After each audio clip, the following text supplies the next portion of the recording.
Ah, Paimon and the Traveler. I've been waiting for you. Whoa, looks like Jean wasn't the only one waiting for us.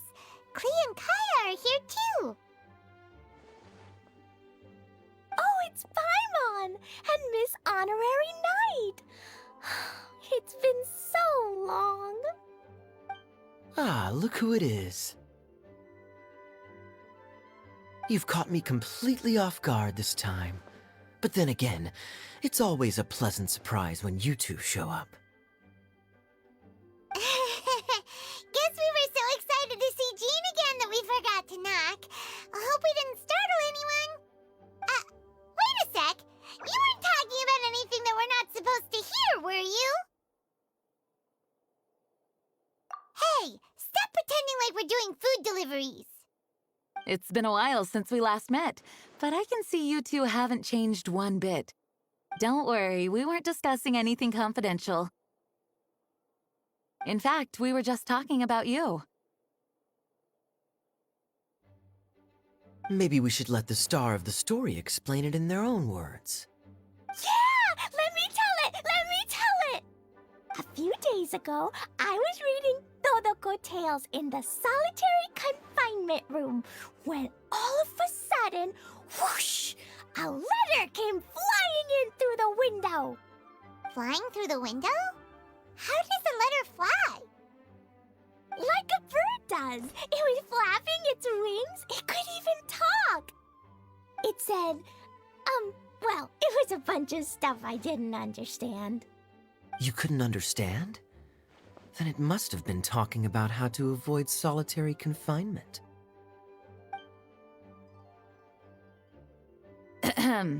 Kaya? Just saying. We don't want to let a teachable moment slip by. Okay, I know. Anyway, the letter said, "Oh, Klee, are you behaving?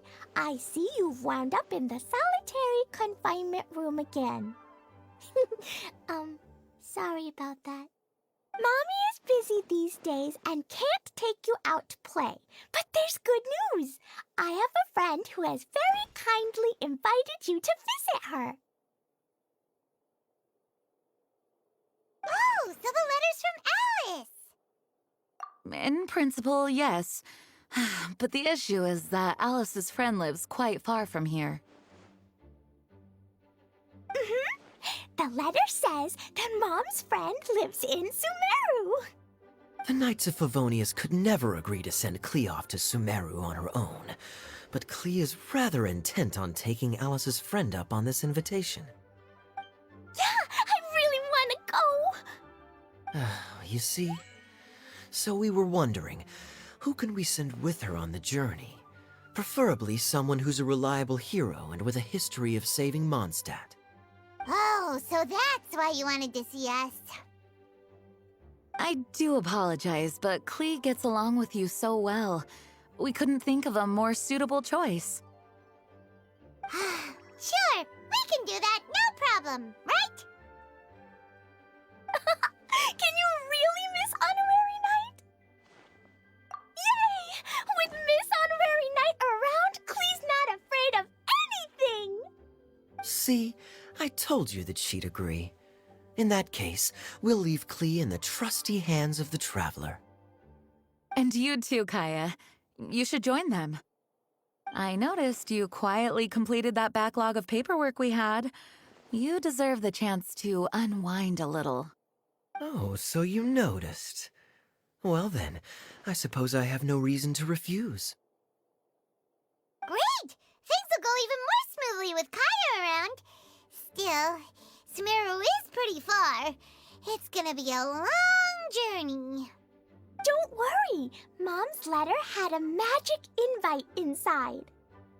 Mom says we just have to all shout out where we want to go at the same time, and poof, we'll be there in the blink of an eye. Wow! Well, that'll definitely make things easier. It only works 3 times though, so we should only use it when we really need to. 3's plenty. 1 for the way there, 1 for the way back, and 1 extra, just for good measure. Sounds very mysterious. I still think we should use it sparingly. After all, we don't know the exact location of where we'll be headed, or what dangers we may encounter on the way. Here's what I suggest. Traveler, you're well connected. I'm sure you must have friends who are familiar with Sumeru. I say we start by teleporting to one of them. It'll give us a chance to test out the magic invite, and also find ourselves a local guide. That kinda makes sense. And since it has 3 uses, there's no point letting one of them go to waste. Couldn't have put it better myself, Paimon. So, do you have a particular contact in mind? Well, we need someone who's familiar with Sumeru and can be our guide, so sounds like we need a forest ranger. And everyone knows that the best place to go looking for a forest ranger is a little place called... That's the one! Maybe we can get Tainari to help us. All right, Gandharvaville it is. Okay, I'm happy wherever we go, especially with Kaya and Miss Honorary Knight. We should be on our way then. If you'll excuse us, Acting Grandmaster. Yes, let the wind lead. I wish you a safe journey. And Klee, I know. I'll be careful, I promise. Great! Okay, here goes nothing. Take us to... Gandharvaville! Gandharvaville. Grand Arbor Hill! Huh? No, it's not a hill! Ah!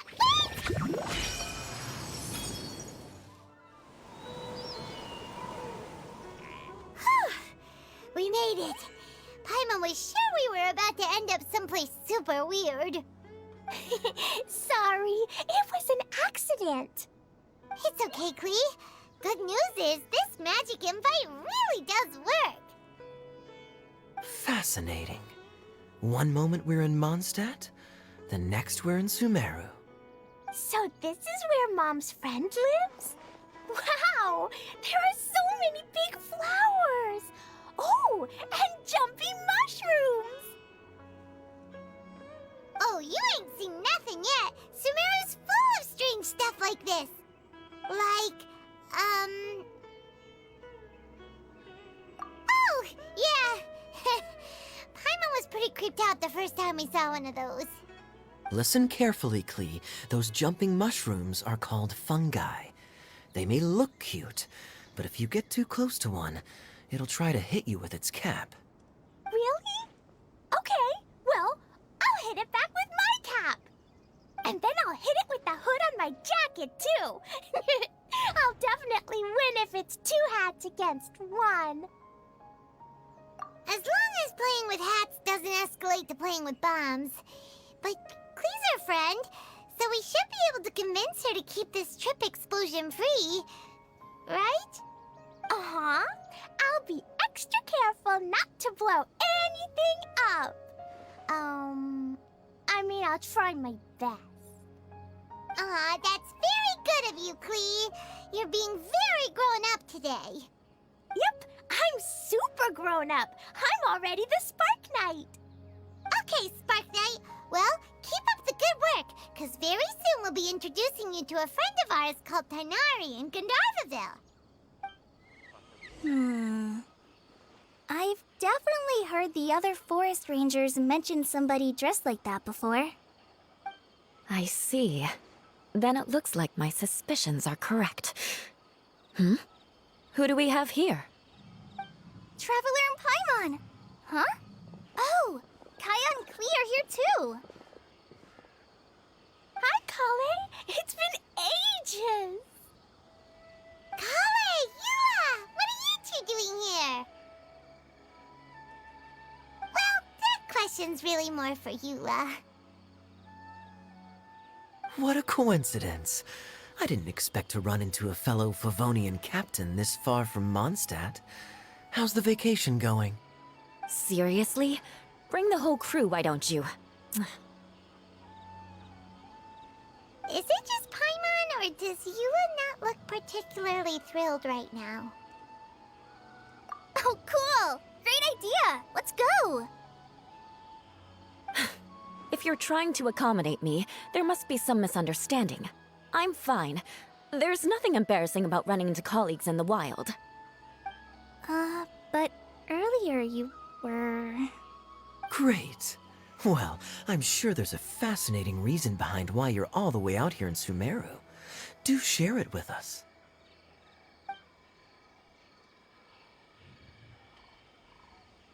If you must know, it's a little complicated. But simply put, I'm searching for a cousin of mine from the Lawrence clan. He went missing recently, and after searching his home, we found evidence that led us here. He appears to believe that somewhere in Sumeru lies the key to restoring our clan to its former glory. He came all the way to Sumeru for that?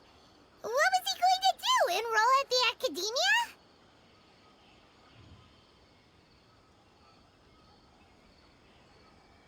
I doubt he came here to learn. He's much too old to start getting a basic education now, and from what I know of him, I doubt he has any interest in intellectual pursuits. All he cares about is restoring his clan's honor. Nothing wrong with that idea in principle, but I'm not certain how fanatical he is about it. So, there's no knowing what lengths he might go to. As a knight and a member of the Lawrence clan, it's my duty to make sure he doesn't bring harm to others. Oh-ho. If this is true, then your cousin is quite a man of action. Traveling alone to Sumeru from Mondstadt is no mean feat. Nor is daring to make me personally concerned about his safety. He has no idea what's coming to him.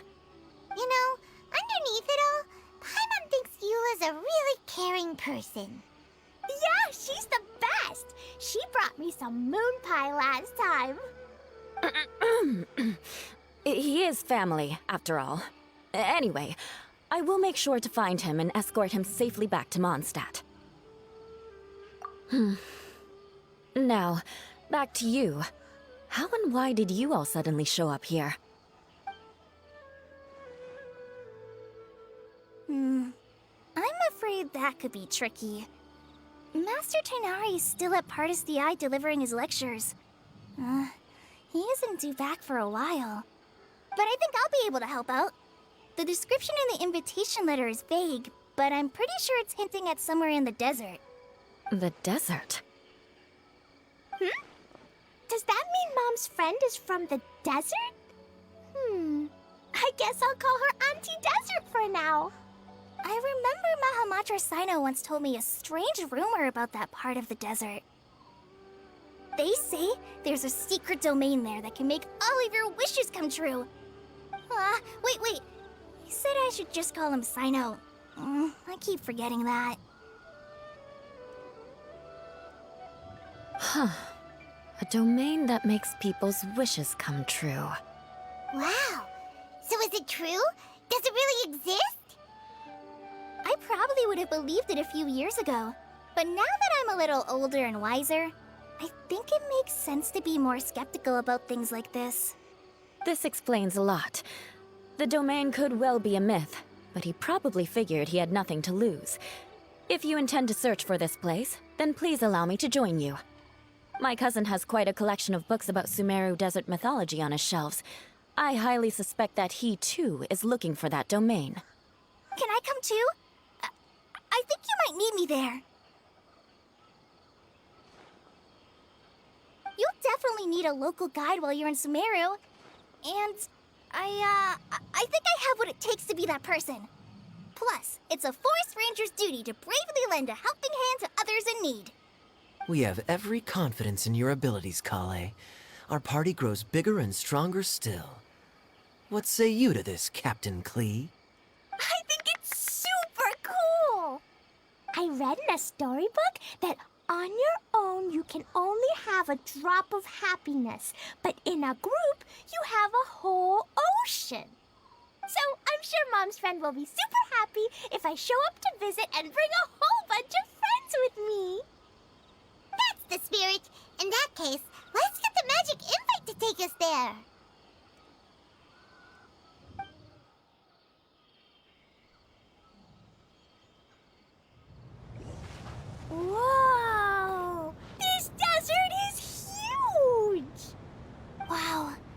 an incredible sight. Yes, the scenery is quite magnificent.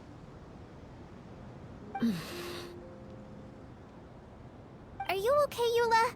You don't look so good. I'm fine. Just taking a moment to acclimatize. The air here is much drier than in Mondstadt. This area doesn't look very habitable, and I don't see a domain entrance nearby either. Oh no. I didn't pronounce the destination wrong. Did I? I mean, I don't think I did. Nope, you got it right. It definitely wasn't your fault. I said Gundarvaville wrong earlier, but we still ended up in the right place. Klee's right. We're in the right place. There's no doubt about that. Phew. Maybe the entrance is hidden under a sand dune. Who knows? We'll just have to start by looking around.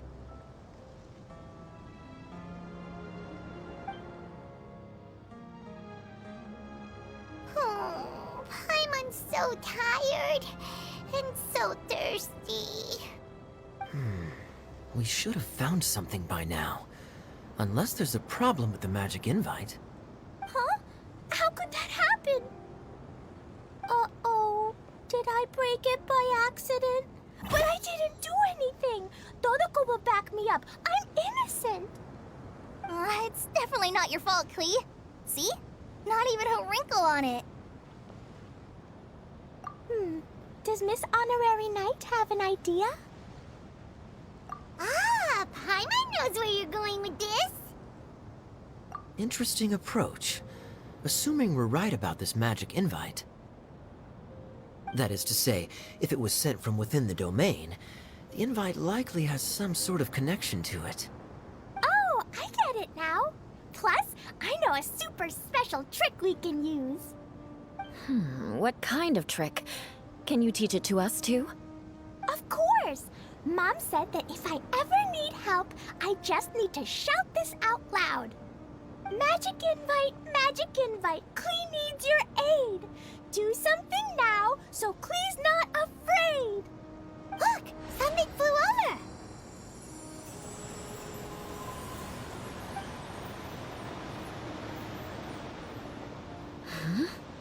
over. It looks like a bottle. Remarkably effective. That's one trick I'll be keeping up my sleeve in the future. You should make a note of it too, Eula. Absolutely not. It's not my style. I suppose bottles are pretty common in Sumerian mythology. So, is this supposed to be the entrance to the domain? A domain? In a bottle? Huh.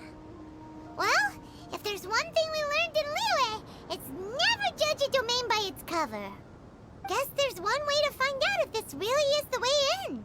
Come on, reach out with your hand.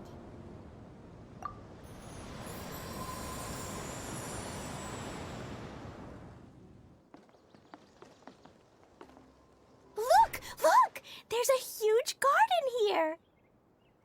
Incredible. It looked so small from the outside. Everyone, I suggest that we stop here for a moment. We should take stock of our surroundings before deciding on our next course of action. Since we're in a bottle, has anyone heard the story of the magic bottle? Oh, you mean the one about King Deshret and the genie in a bottle? I've read it before, but I struggled with some of the vocabulary. What's the story about, Kaya? Mom told me a story once about a group of adventurers who went to Bottle Land. But I don't think there was a magic bottle in that one. Don't worry, Klee. I can tell you all about the story of the magic bottle. But if you keep running off on your own, you'll miss all the good parts. Oh. Okay, I got it. I'll stay with the group from now on.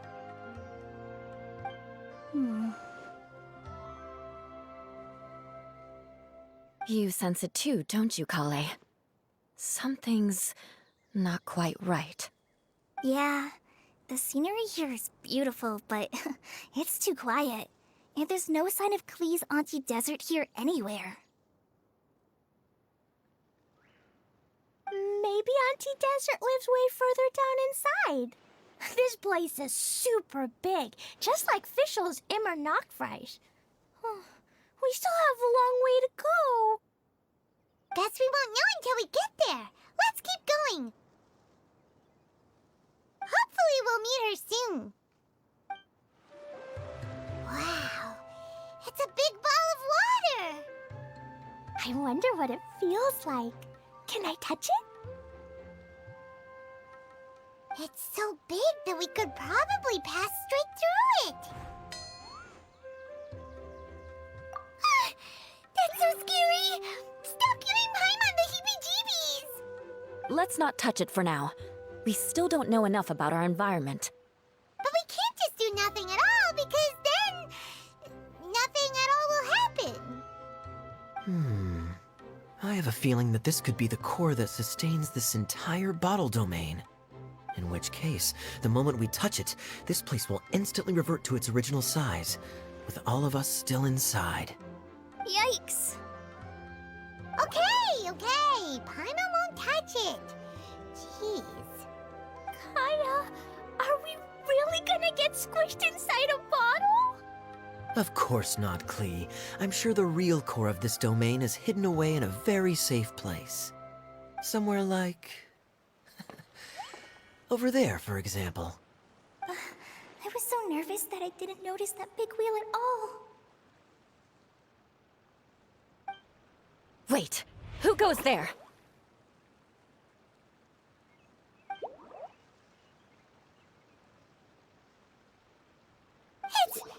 It's the water ball monster! Ah! The water ball monster is real!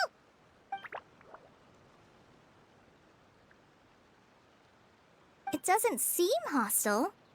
In fact, don't you think it looks happy to see us? Really? You sure it's not gonna gobble up Paimon whole?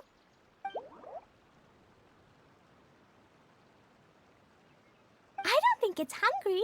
Are you, Water Droplet?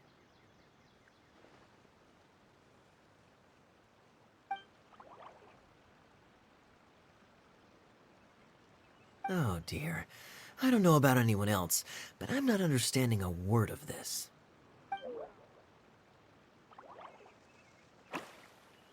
Wait! Don't go! Wait for us!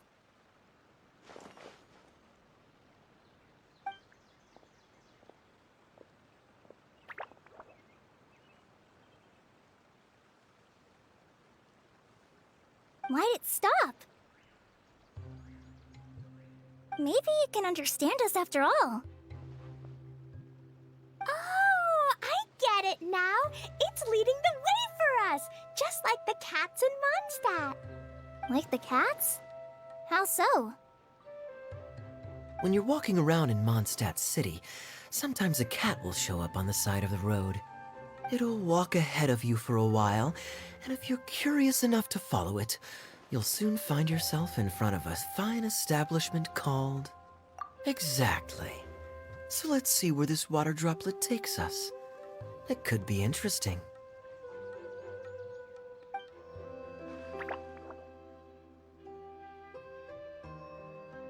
Huh? Another strange contraption. And there's a weird-looking wall over there. This kind of looks like that ball of water we saw earlier. Did the water droplet bring us here because it wants our help with something?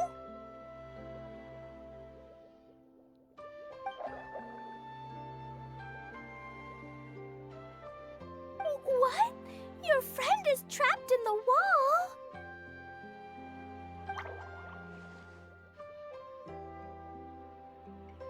Don't be sad, Water Droplet. We're here now. We'll save your friend. You bet. But how are we gonna save them? Do we have to break down this wall somehow?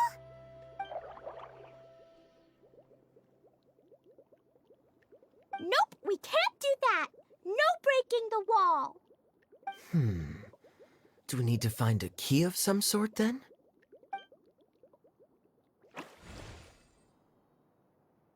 Oh device has lit up.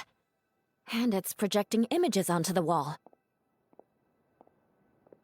A two-dimensional space with objects of the same composition as the device nested inside.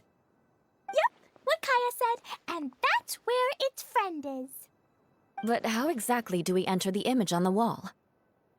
Maybe we just copy what the water droplet did?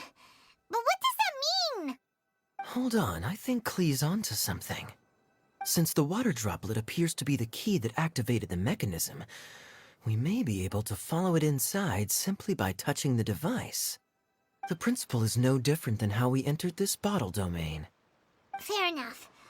Okay, deep breath, then head in.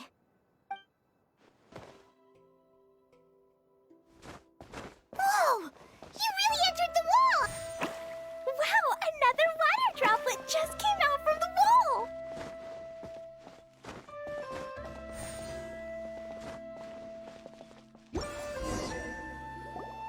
It was flat as a pancake in there, but as soon as it came out, it turned all plump and round. Guess it makes sense that the water droplet's friend is also a water droplet. Aw, and they both do the same thing to show they're happy. Water droplet number 2 ran off.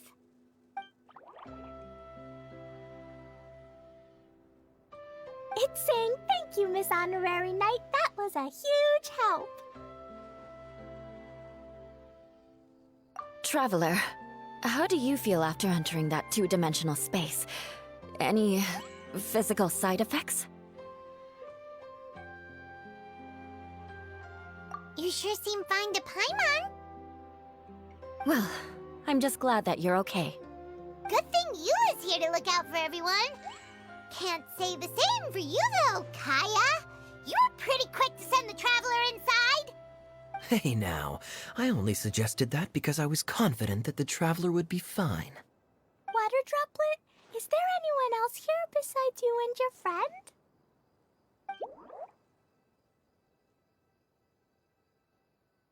Yep, you know, anyone who looks like me or my friends.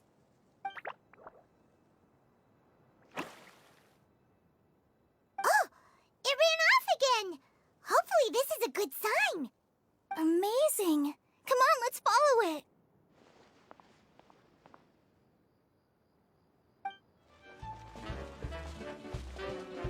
It looks like there might be a town up ahead.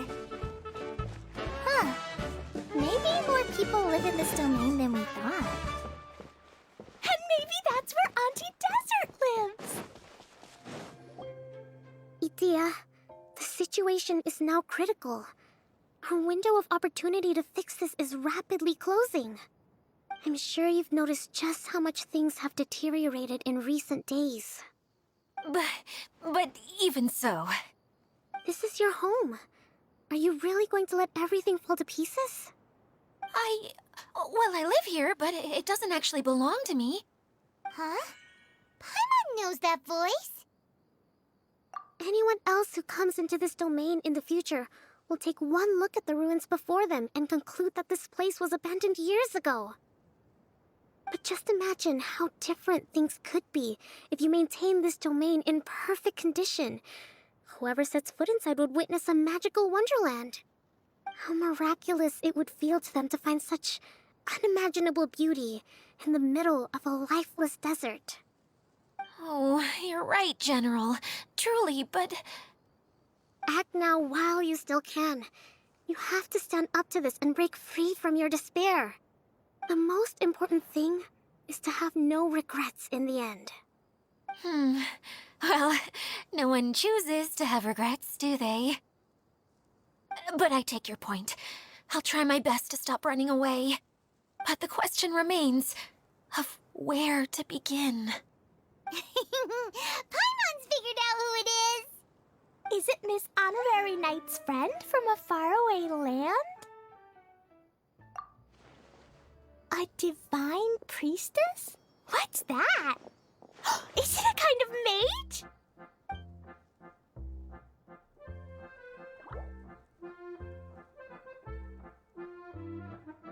What are you doing? have new visitors?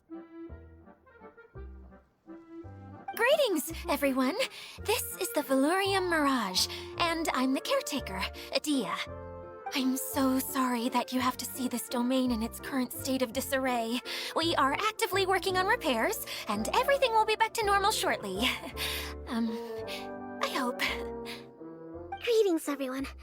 I guess I should introduce myself too.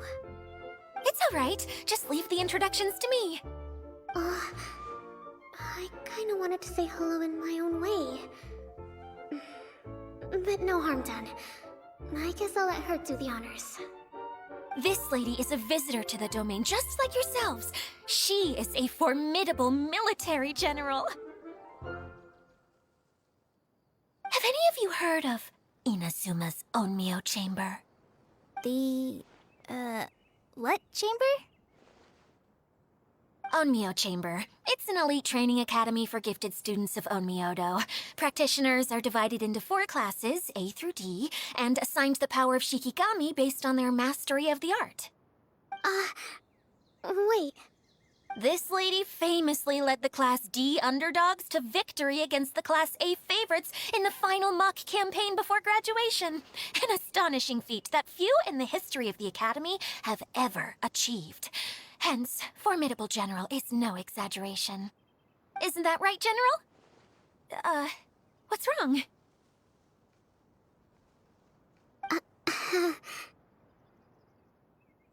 Huh? Wait, so the favorites were beaten by the classy underdogs? Paimon's not completely following.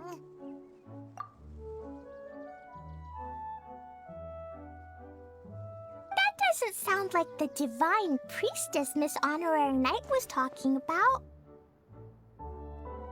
Uh-oh. Did she just get caught lying in front of someone she was trying to impress?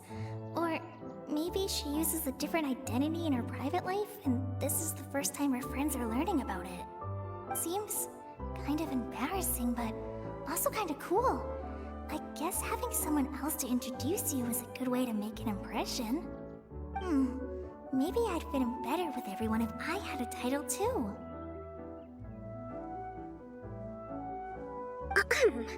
Some people call me a general, but it's just their way of showing respect. My actual name is Sangonomiya Kokomi. Huh? Oh no. Sorry, my mistake, General. I mean, Miss Sangonomiya?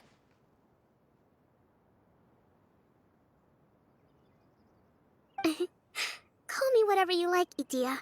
The only important thing about names is knowing who's who. Oh, I get it now. It's like that story that Mom told me that time.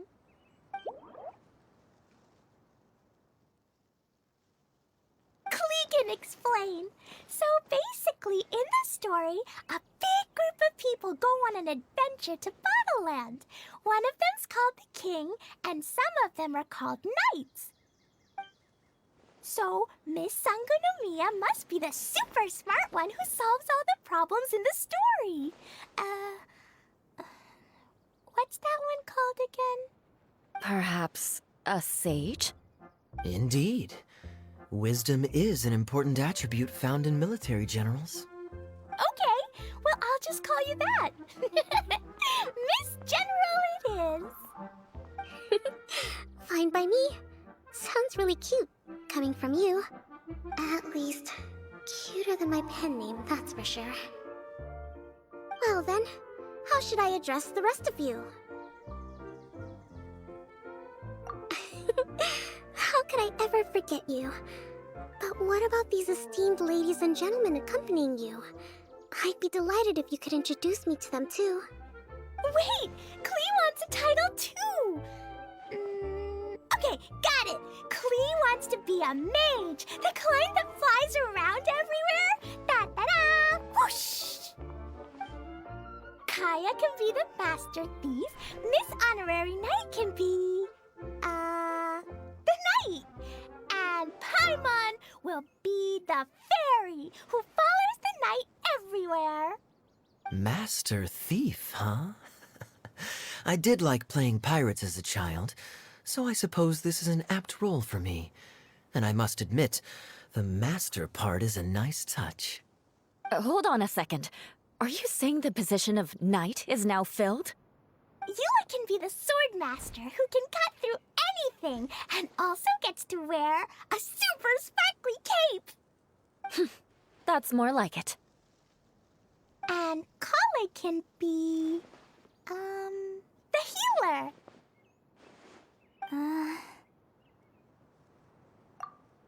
No, I don't mind. Healer is a great role.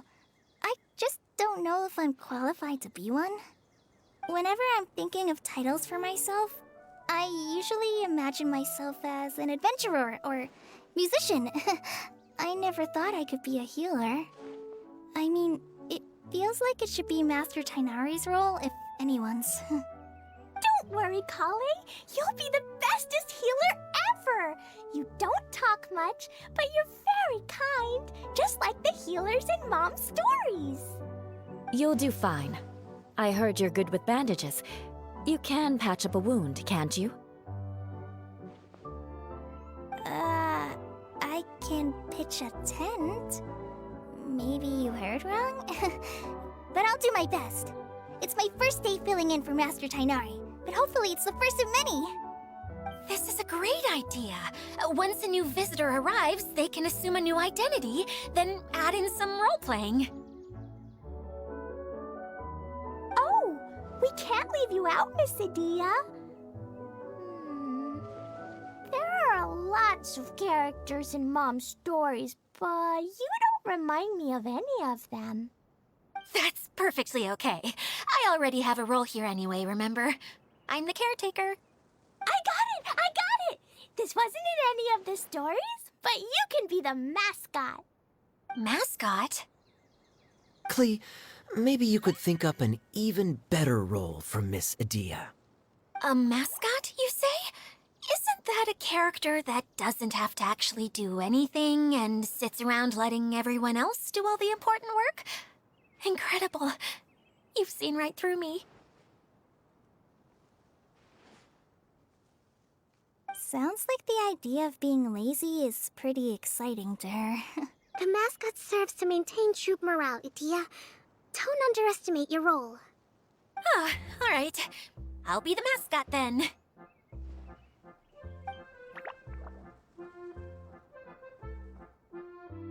That's right.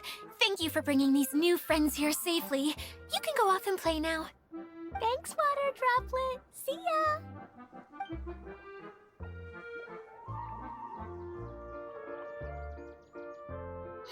Water Droplet? Is that your pet name for it?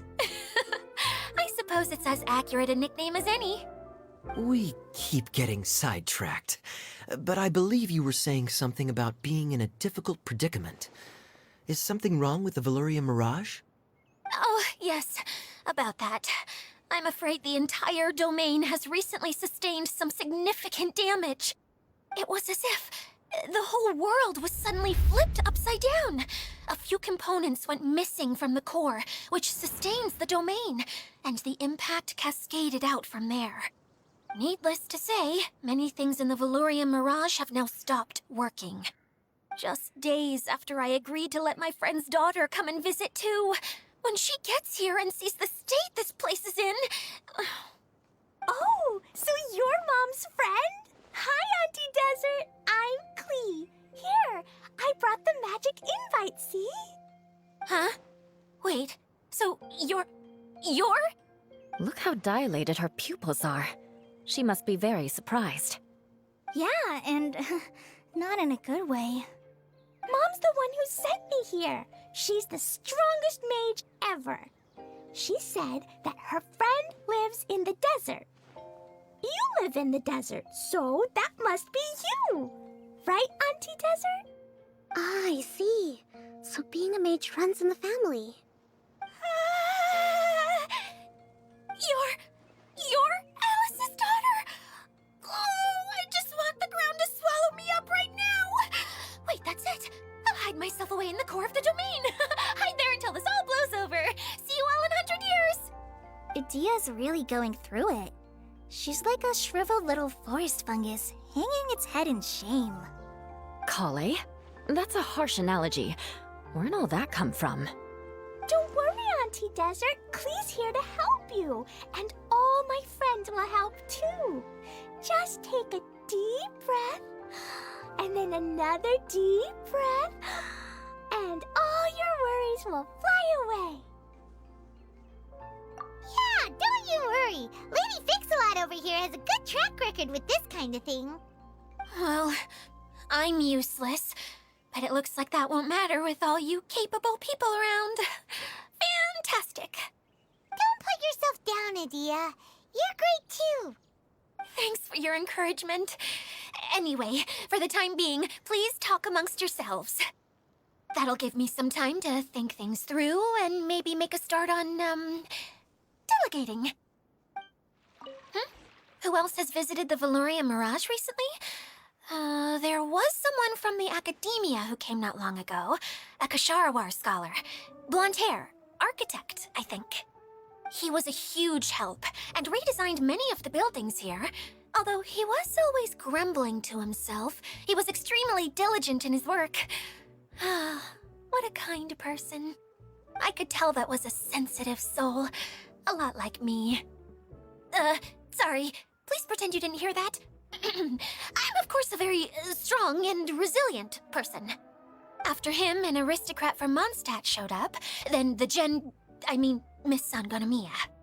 Unfortunately, everything here suddenly started changing before I had the chance to be a good host and show them around. Do you know where the Mondstadt aristocrat is now? If I remember correctly, he headed north after the incident. It's a pity we're having all these issues. If we could get everything working normally again, I could probably locate him in an instant. Still, not to worry. There's nothing dangerous here. Hey,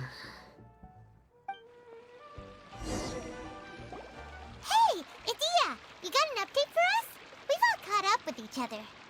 Very well. Then please allow me, Idia, your mascot, to explain exactly what's happened here.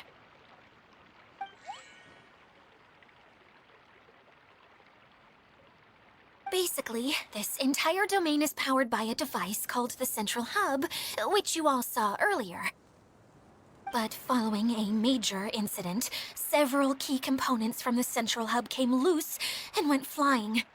4 components, I believe, which has caused the Central Hub to stop turning. Oh, so that thing's supposed to spin? Yes, it definitely shouldn't be frozen still like it is now. At least, that's not how it was when I first got here. Oh, I've done such a terrible job of taking care of it, it's so embarrassing. Hey, everything's gonna be okay. So, we need to fix the big wheel up there.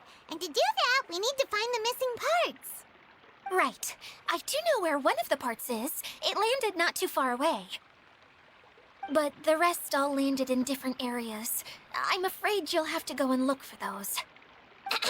Now, as the caretaker and your mascot, I shall announce your respective adventure duties. You can just be yourself if you want. No need to force the whole role-playing thing. Oh, I see. Okay, so I was thinking that maybe Swordmaster Eula and Healer Kale could investigate the northern zone, if that's okay? Fine by me. I was going to be looking for my cousin there anyway. I'll be your backup, Eula. I know you usually team up with Amber, so I'll try my best to fill her shoes. Oh? Well, this'll be fun. Let's see if a forest ranger can outperform an outrider. Master Thief Kaya and Mage Klee, if you could earmark some time in your busy schedules to search the West Zone. Earmark? What does that mean? It just means we mustn't forget to do it. Don't worry. We can handle that. Finally, we have our General, Miss Sangonomiya, and our Knight, the Traveler. If there's no objections, please come with me to retrieve the first component.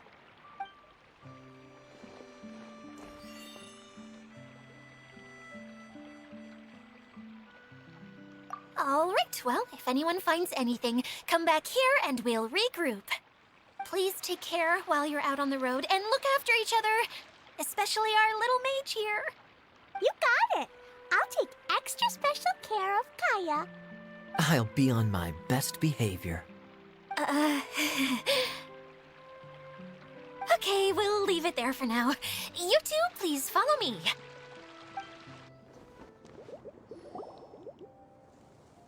Okay, this is the spot. Now, I'm sure you're both wondering, but where's the component? There's nothing here. Oh, where could it be? Oh, it's that lamp thingy, right? Water Droplet showed us how that works already.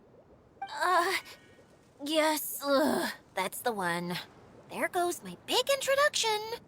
Showing people the ropes is supposed to be my job. Oh, I can't believe I'm being shown up by a Hydro-Eidolon. Cheer up, Edea. The Hydro-Eidolon can give a basic demonstration of how to use things, but beyond that, it can't communicate. That's where you come in. Your descriptions can explain everything in full, vivid detail. Paimon forgot how persuasive Kokomi can be when she really wants to. Sometimes having a genius strategist around really comes in handy.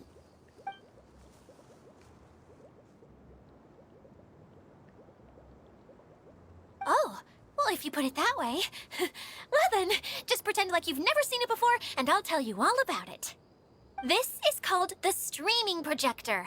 Everything here in the Valurium Mirage was made using this device. All you need to do is place an item in the projector, and you can construct a corresponding item based on the shape of the original and your imagination. At least, I think that's what it used to do. With the domain in its current state, only its most basic functions are still operable. Okay, not quite that basic. At the moment, it's only able to show two-dimensional objects. I call them preprints. Think of it like a sort of draft or blueprint or something. So you're saying the component fell into the preprints? Yes, exactly. I'll leave you to go in and physically retrieve it. Well, I'll be out here rooting for you by doing a motivational dance. Really? No, sorry. I feel like I have two left feet when I try to dance.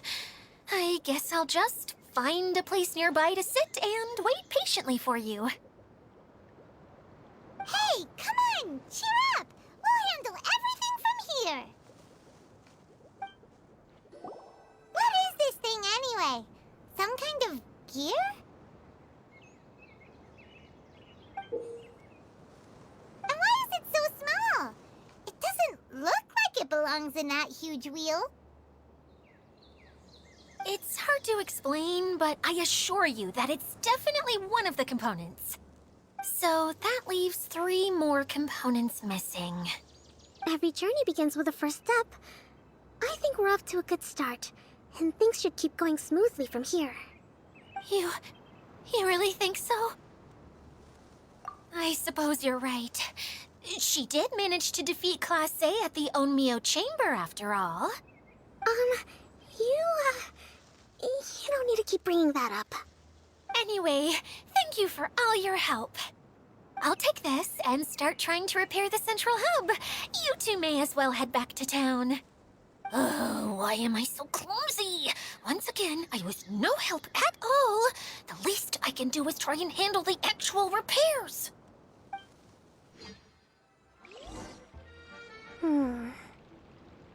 What's wrong, Kokomi? I'm just a little confused. You mentioned that the water droplet showed you how to use the projector? Can you tell me a little bit more about that? I'm so curious to know what happened. Oh, sure! I see. Hey, look! The wheel is spinning now! Oh, and now it's stopped again! Well, that didn't last long. It also wasn't spinning at the right speed. Before the incident, it spun much faster than that. Oh, So you saw it back when it was still working? Oh, yes. I arrived here a little earlier than the rest of you. But the incident took place not long after I entered. Like Idia said, it felt like the world was flipped upside down. Well, I don't know how else to describe it. And I certainly don't want to experience it again.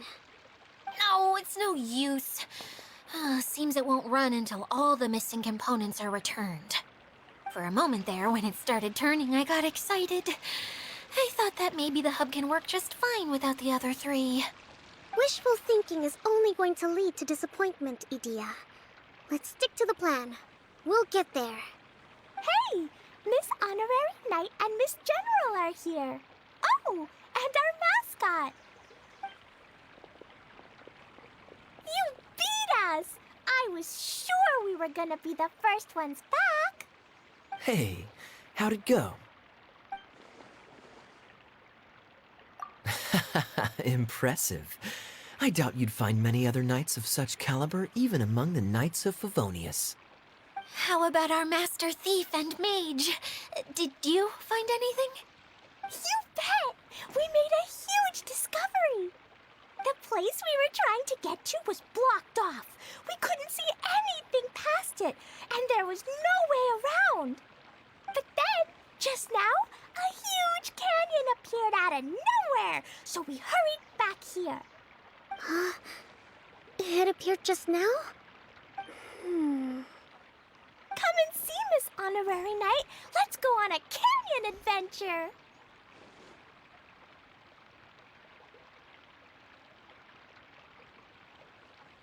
I'll sit this one out. I'm beat after trying to make those repairs. I need to take a break. Miss General, you should come too. You can hide behind me and give me smart advice while I protect you. Wonderful. It would be an honor to serve as advisor for our young mage. Let's go!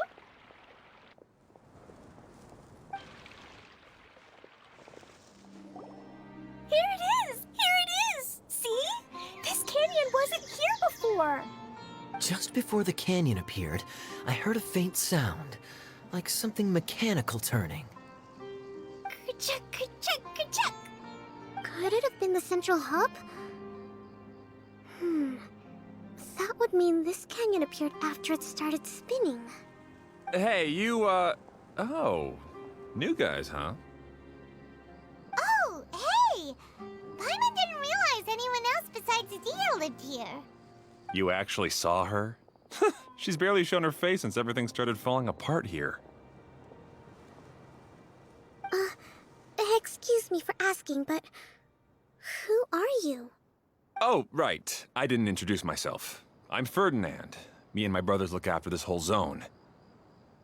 Well, we used to, until this whole domain was, like, flipped upside down, or whatever. The method we were using to make the carts and tracks stopped working after that. Idia is working on repairing the domain. We were just with her before coming here. Really? Huh. I assume that she'd be curled up in a fetal position somewhere, hoping all her problems will magically disappear on their own. Good for her. Anyway, I checked all the stations around the whole circuit. They've all conked out. Conked out? How? Would you mind elaborating a little for us? But aren't you just travelers who stumbled upon this place by accident? Nuh-uh. I'm Mage Klee, Idia's helper. A mage? You? Allow me to explain. Okay, I gotcha. Well, right now the more helpers we got, the better, I guess. Anyway, our first priority is to get the carts here up and running again. Oh? And why is that? The roads here twist and turn so much that the best way to get around is by riding the rail tracks instead. Let me show you. This is what we used to make them. Did Dia bring you up to speed on these things? Yep. Basically, we need something that we can put inside that'll make a cart for us. Like what? Can it be anything as long as it looks like a cart? Yeah, you could put it that way. But one other thing is that it has to be compatible with the tracks. So, something like a sedan chair, maybe? But I'm not sure we have all the materials required to build one of those. How about you, Traveler? Any ideas?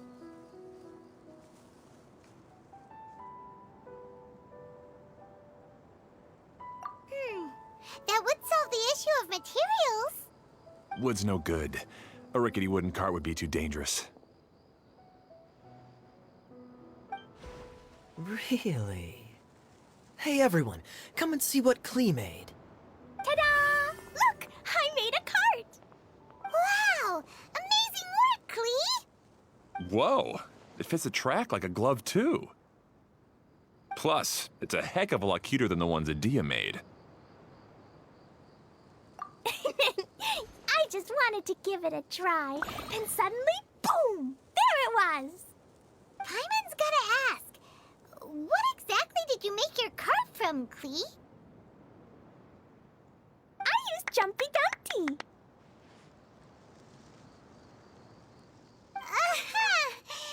Thought so. Is there a problem or something? If not, then let's get ready to leave. It's just... this cart is made from, It's a bomb or something, isn't it? Yeah, I gathered from your conversation that Jumpy Dumpty is a little more volatile than the cute name suggests.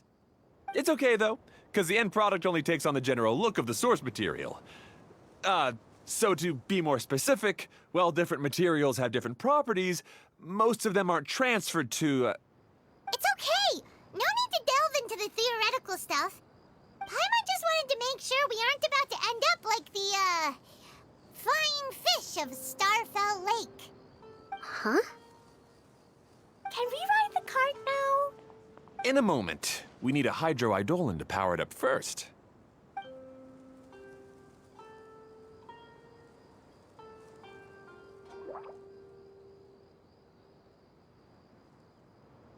Okay, she's ready to roll. Hop in.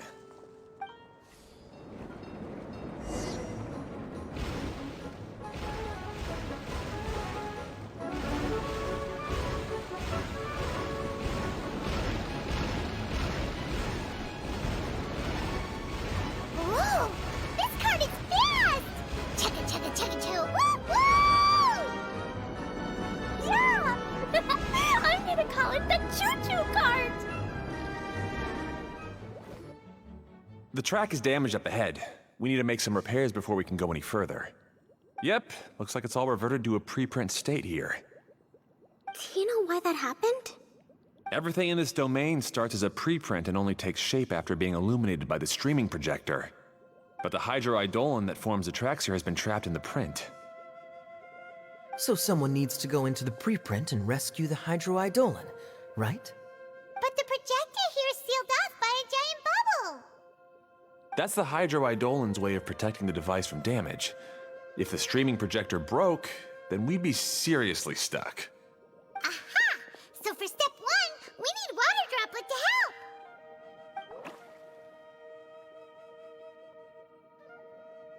Aw, it seems to really like that name!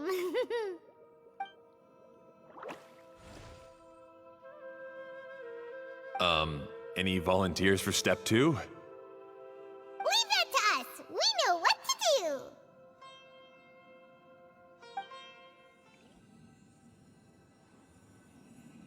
Whoa!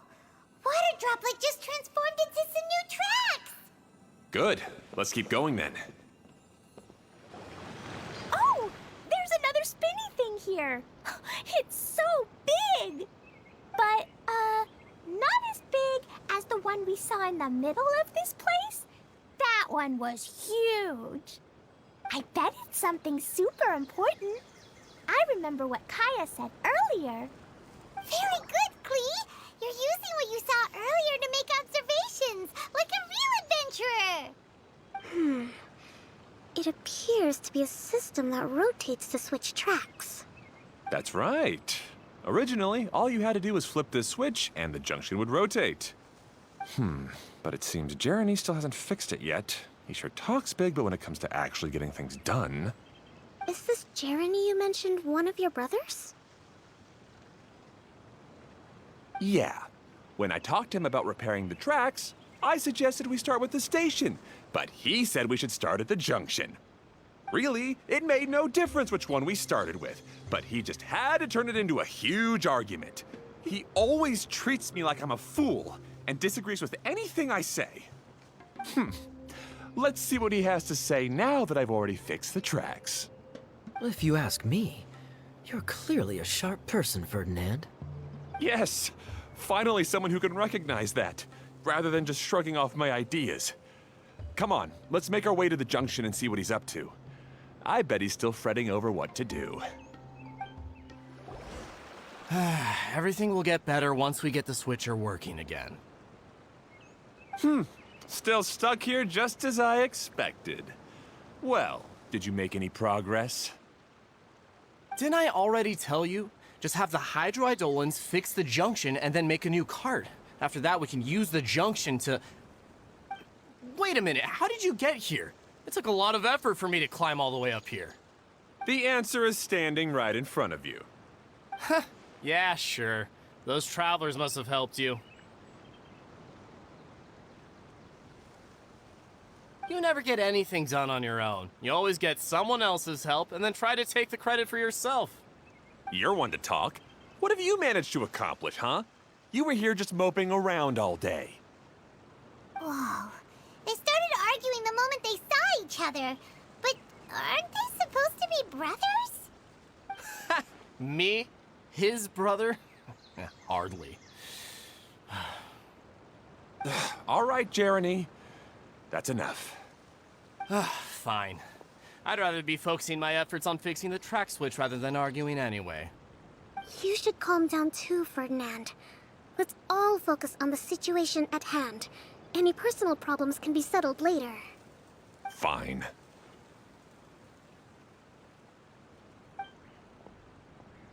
I'm sorry you had to see that. My name's Jeremy. I'm one of the people responsible for taking care of this area. I assume you're the ones who helped repair the tracks. Thank you very much. It means a lot. No need to thank us. We're just trying to help Edea restore the domain. I see. Now that you and Ferdinand brought the cart up here, we'll need the hydroidolins to fix the area below. Them again, huh? Seems the hydroidolins are really important around this place. Yes, of course. Not only do they keep the junction turning, they operate practically everything else in the domain too.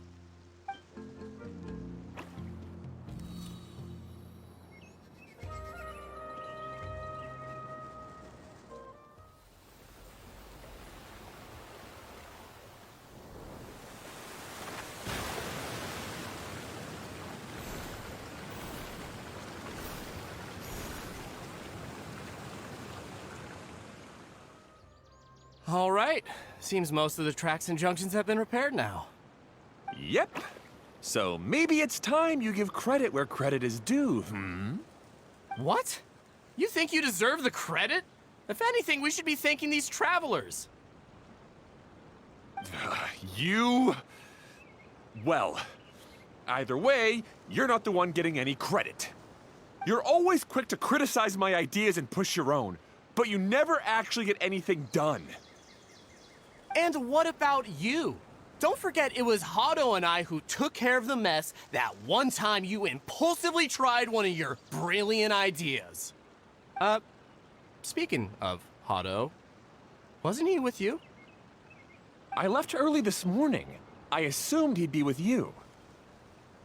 Seriously? Couldn't you have at least looked to see where he was before you left? Hey, come on! You didn't see him either, so what's your excuse?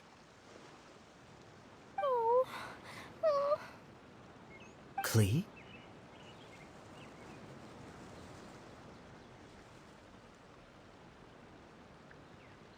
I don't get it. Nobody did anything bad. Why are they arguing? I just don't like his smug attitude, that's all. Who are you calling smug? If anything, you're the one who's making such a big fuss right now. All right, I think we've heard enough from you two. If you insist on bickering, then I'd suggest you go somewhere else. Otherwise, I'll just cool you two off myself. Fine.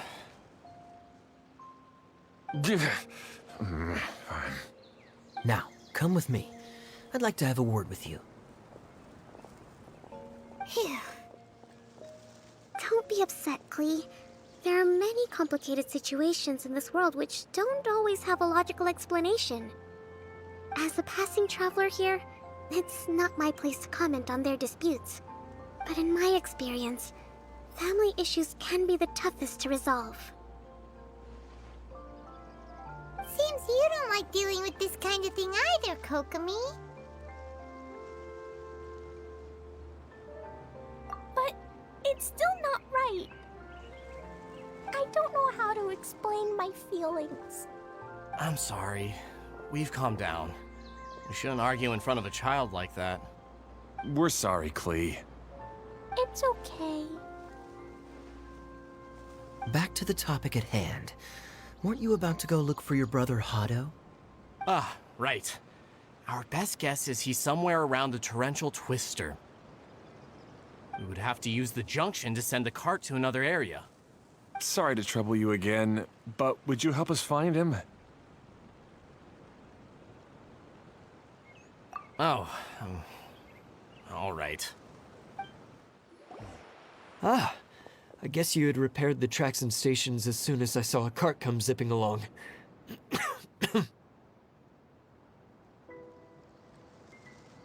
Now that the tracks, station, and carts are all repaired, we're about ready to reopen Torrential Twister. It'll be good to see my design back in action again.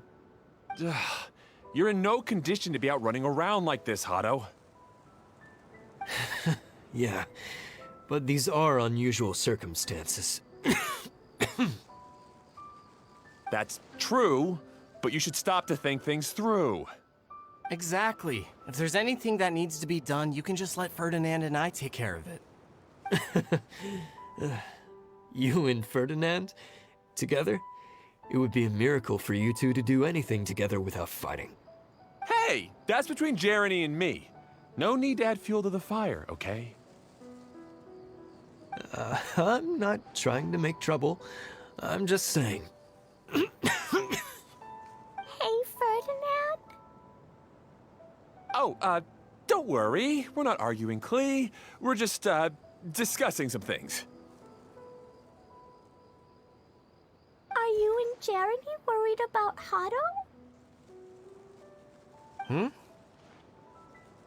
don't you just talk to him about it? Kaya's also worried about me sometimes, but he doesn't ever criticize me. You're right, but our relationship is much better than these guys. Well, our situation is a little different. Really? How so? We've been through this kind of thing before. If we didn't warn Hado, then he wouldn't take it seriously and something would eventually happen. As his brothers, we have to help him. But it doesn't look like you're helping. Huh? Maybe Klee doesn't understand everything. But my mommy told me that you help someone to make them feel happy, not to make yourself happy. Hado sure doesn't look very happy. Why don't you ask him what he needs? Klee's right, you know. You three need to open up and talk things through. You are brothers, after all.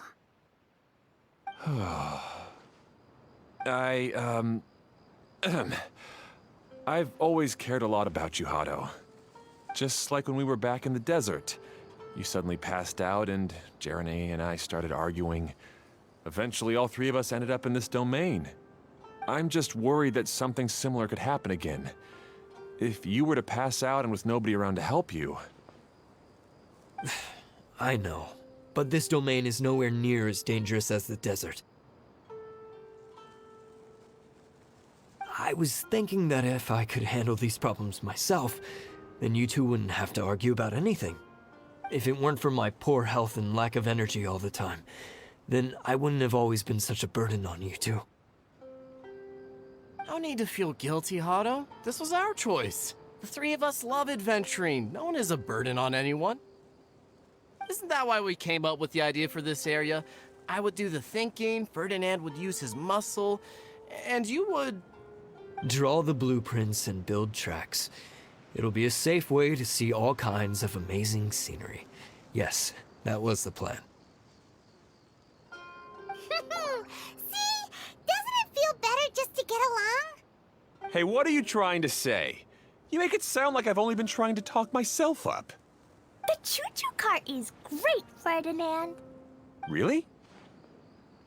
You know, Klee, having the car zip along the tracks was my idea.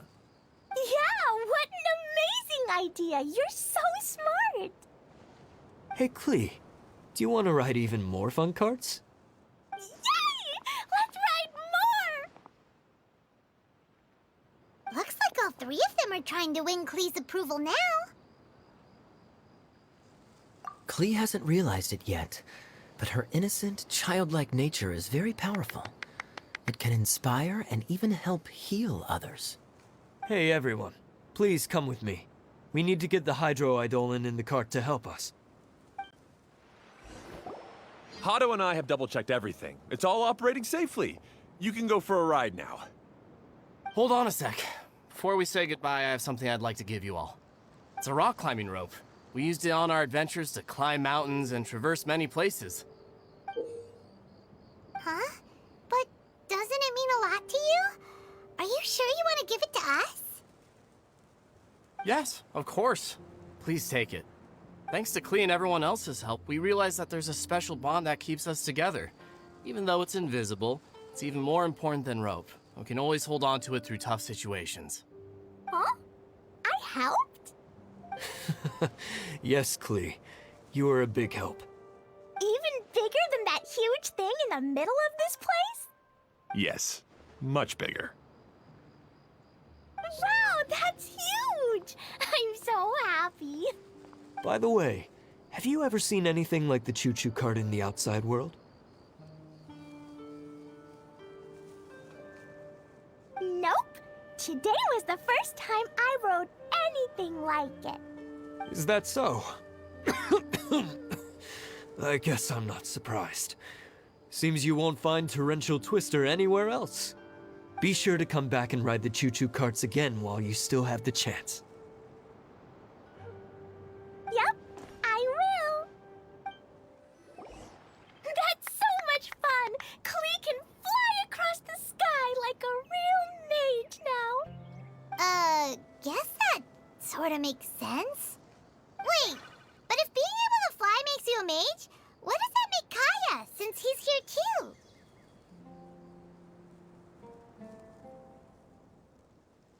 Nothing! Kaya's just the master thief. Don't you remember, Paimon?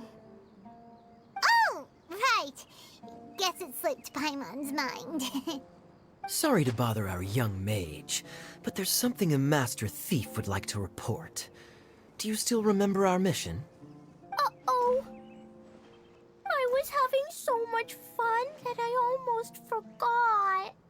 We're supposed to be helping Adia look for the missing components. But don't worry, I've already got one. You mean you snatched it when we weren't looking? I didn't have to go that far.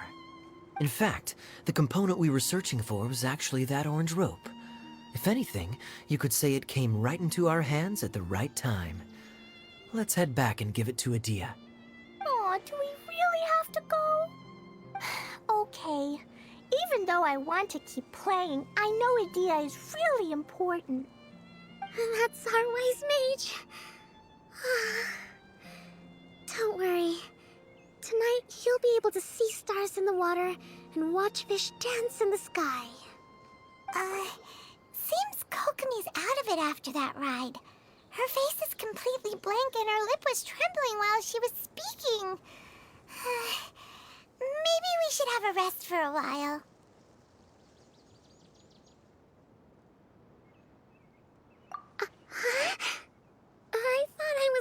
composure pretty well.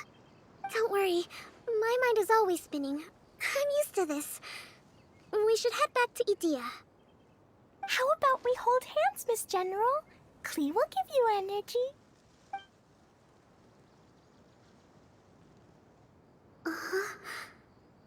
After holding Klee's hand, the stars in the sky and the fish in the water have all disappeared. I must have been seeing things from riding the cart. Hmm? What are you smiling about, Kokomi? Oh. Nothing. Nothing at all. Welcome back! Well, any good news? Oh, don't tell me! You've taken care of all the problems and now I don't have to do anything? Yeah, we even rode the choo-choo cart. Do you want to come ride too? But maybe you'll have to wait till tomorrow. I'm a little tired now. Seems she had a little too much fun and now she's about to crash. I think it's time for a rest. Good idea. I think we could all use some downtime. Thanks for giving me some energy, Klee. Then we'll see you later. Bye, Miss Honorary Knight. Bye, everyone.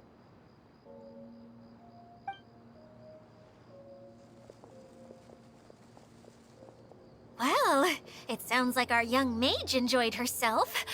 I'm so happy that she had a good time. So, back to the missing component. Did you bring it? You bet! Kaya said that the missing component was this orange climbing rope.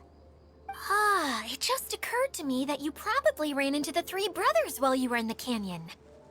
If I remember correctly, the two eldest brothers were taking their sickly younger brother on adventures when they ran into a sandstorm and ended up here. They were all arguing with one another when they first arrived, but it wasn't long before they broke down and were huddled together in tears. They sure must have a lot of energy to keep up their bickering and adventuring every day. I'm a little worried about them, yet quite envious of all that energy. You almost sound as if you're reminiscing about old friends, Idea. Yes, I've known them for quite some time after all, but I seldom go to that area. You can hold on to the rope for now, Traveler. I have no use for it until we have the other components. By the way, Eula and Kale have also returned, but I'm afraid they weren't able to make much headway. They mentioned that they would like to head to the jungle north of here, once you have all rested up.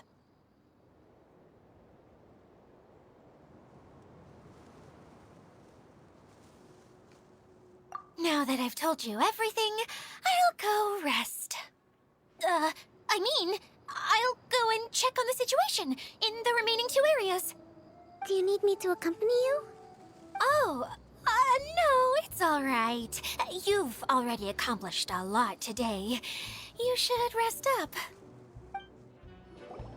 Hey, Kale and Eula! Oh, Idea is here too! Hey, it's the Traveler and Paimon. How are you? Did you rest well? Yep, this is a comfortable place to rest. I guess that's one thing here that's better than the desert. But other than that, there's not much going for this place. Saying things like that isn't going to help, Idea. But it's the truth. The desert is full of terrible memories for me. Being there was like wading through thick mud. That's a weird way to put it. Actually, if you hadn't mentioned it, Paimon would have already forgotten that this domain is in the desert. I know what you mean. The air here isn't at all like the desert. It's very humid. Almost as if we're in the rainforest. It's a very familiar feeling for me. Everyone looks well rested. If you're ready, we can start making our way to the jungle north of here. Good luck, everyone! I'll be rooting for you! Hold on. I said we, didn't I? No need to say goodbye, because you're coming too. Huh? But wait, I'm just the mascot! You can't back out this time, Adia. The manager of the fairgrounds is waiting to see you. She said Adia is the only person who could help. Yes, Kale and I discovered a fairgrounds in the forest. The person in charge of it seems to be a Spontamod scholar. A scholar? But what's she doing there? Researching the forest ley lines? Oh, I wish there were ley lines here that I could ever study. Anyway, I know who you're talking about. I'd better come along then. Finally, someone has arrived. Sorry to keep you waiting, Maimuna. We've brought Adia with us. Thank you, Kale. It's been quite some time since I've seen you, Idia. To be honest, I didn't think you'd actually show up. If anything, I thought you'd be curled up somewhere crying alone. Hey, you shouldn't be saying things like that. Doesn't seem to be the first time Paimon's heard someone say that about Adia, though. You want to see me cry? Fine. I'll stop crying right here. No, please don't! All right, I shouldn't have said that. Now, who are these two? And Paimon is Paimon! They're reliable helpers. Lucky for you that I found them. You'd better be more careful about how you speak to them, okay? Of course. Good to meet you. You may call me Maimuna. For the sake of time, we should forego the usual pleasantries. Please follow me.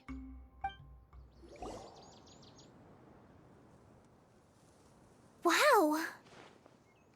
Look at that huge tent! Amazing, isn't it? I helped make it. What fun would a fairground be without a tent, right? Really? Paimon knew you couldn't be so pathetic. You just act modest all the time to hide your actual abilities. Huh? What is it, Kale? Sorry. I'm not sure if I should tell you. I'm afraid it might dampen the mood.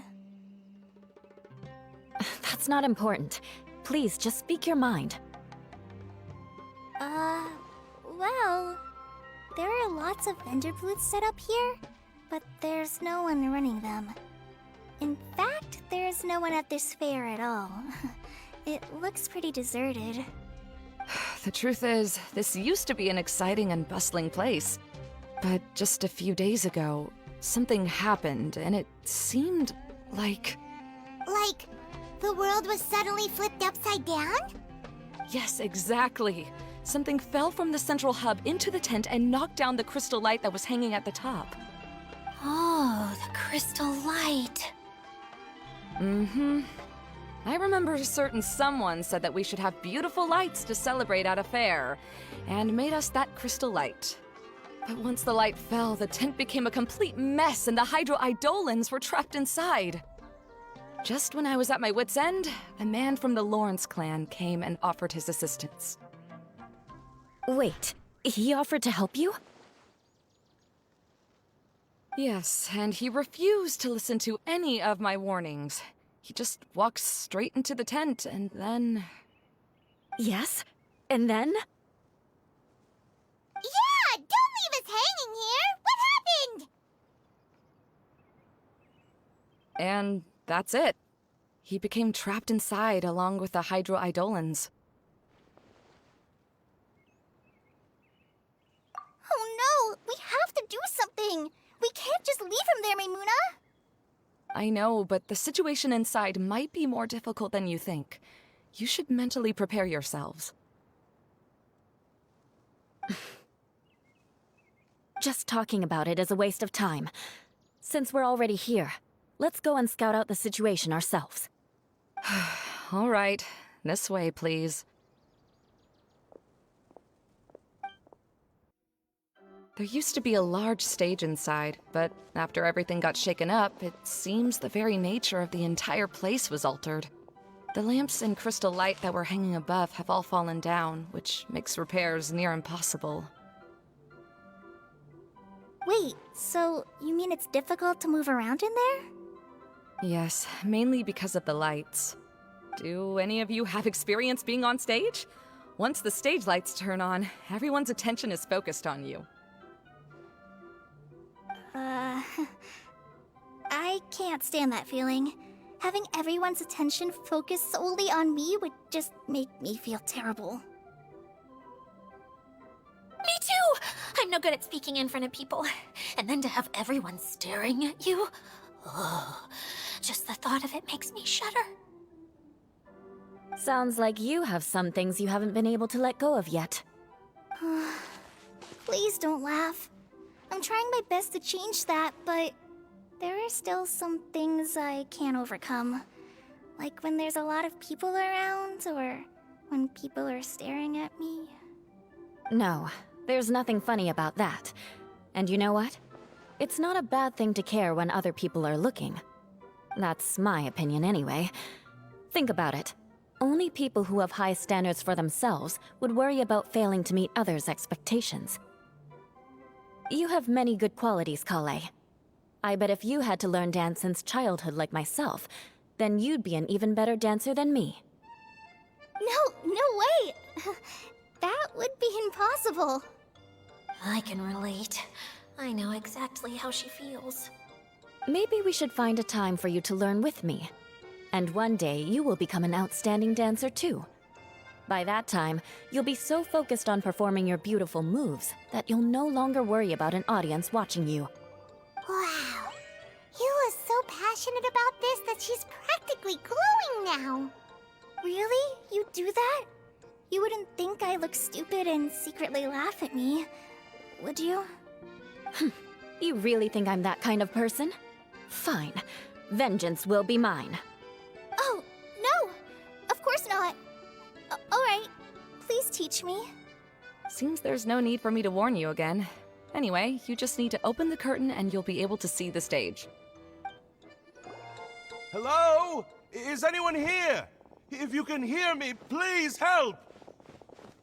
Lessig Lawrence? Who are you? Who has the audacity to utter my full name? You sure don't look like you're in any condition to be talking like that. Yep. He's a member of the Lawrence clan, all right. Even though he's hanging on by a thread, he still insists on clinging to meaningless etiquette.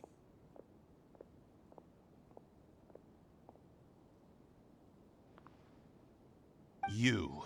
What are you doing here? Huh. Have you come here to mock me, Eula? If you would just think for a moment, it should be pretty obvious why we are here. Yet, now you're intentionally trying to provoke me? Of course, you don't have to accept my help. After all, aristocrats are naturally superior and need no help from others. Yes, thanks for the reminder. I don't need help from the likes of you. I don't think he really means it, Eula. His tone was harsh, but he keeps glancing at you from the corner of his eyes. It's my opinion as the healer that he needs help. Okay. He's been trapped for so long that it seems he's forgotten how to hold a decent conversation. How ridiculous. Let's go. We'll leave the stage to this person who'd rather save face than save his own life. Hey, no, wait! Halt! You cannot just leave me here. We're both of the Lawrence bloodline, after all. Helping me when necessary certainly won't tarnish your prestige. If anything, my embarrassing predicament will be overshadowed by your virtuous deed. We must uphold the prestige and dignity of the family. This is the best reason you could come up with? You think tacking on the word family will be enough to talk me into helping you? You should be ashamed for your careless actions. It's because of you that we all had to come here.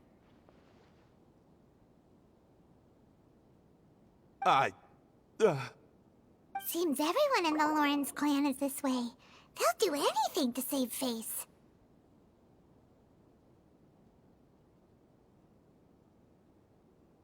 All All right. Looks like it's time for the mascot to step in. Here you go. One for Eula, and one for Lessig. What is this? Candy? Thanks. Oh, the smell! It's just like the aroma I smelled coming from the lens. Yes, that's right. Enjoying something sweet always lightens the mood. Oh, thank you, Miss Mascot. I certainly do feel much better now. So he's willing to thank someone else, but not me. Eula has been worrying about you the past few days, and asked me several times regarding how to find you. But now that you two have been reunited, I won't have to keep answering her questions anymore. Oh, I'm so happy. Let me clarify one thing. I don't care what happens to him. If you're going to keep saying nonsense like this, then... Eula will never admit that she actually cares about him. Yeah, you're probably right. If you're going to keep saying nonsense like this, then at least give me another piece of candy. Hmm? Oh, sure. I still have more. Sorry. I admit my mistake. I know I've caused heaps of trouble for all of you. Why couldn't you have just said that earlier? I'm back. Oh? Have you already finished catching up? Why are you all looking at me? Oh, nothing. Don't mind us. All right, then let's clean things up here and keep working our way toward getting the crystal light fixed.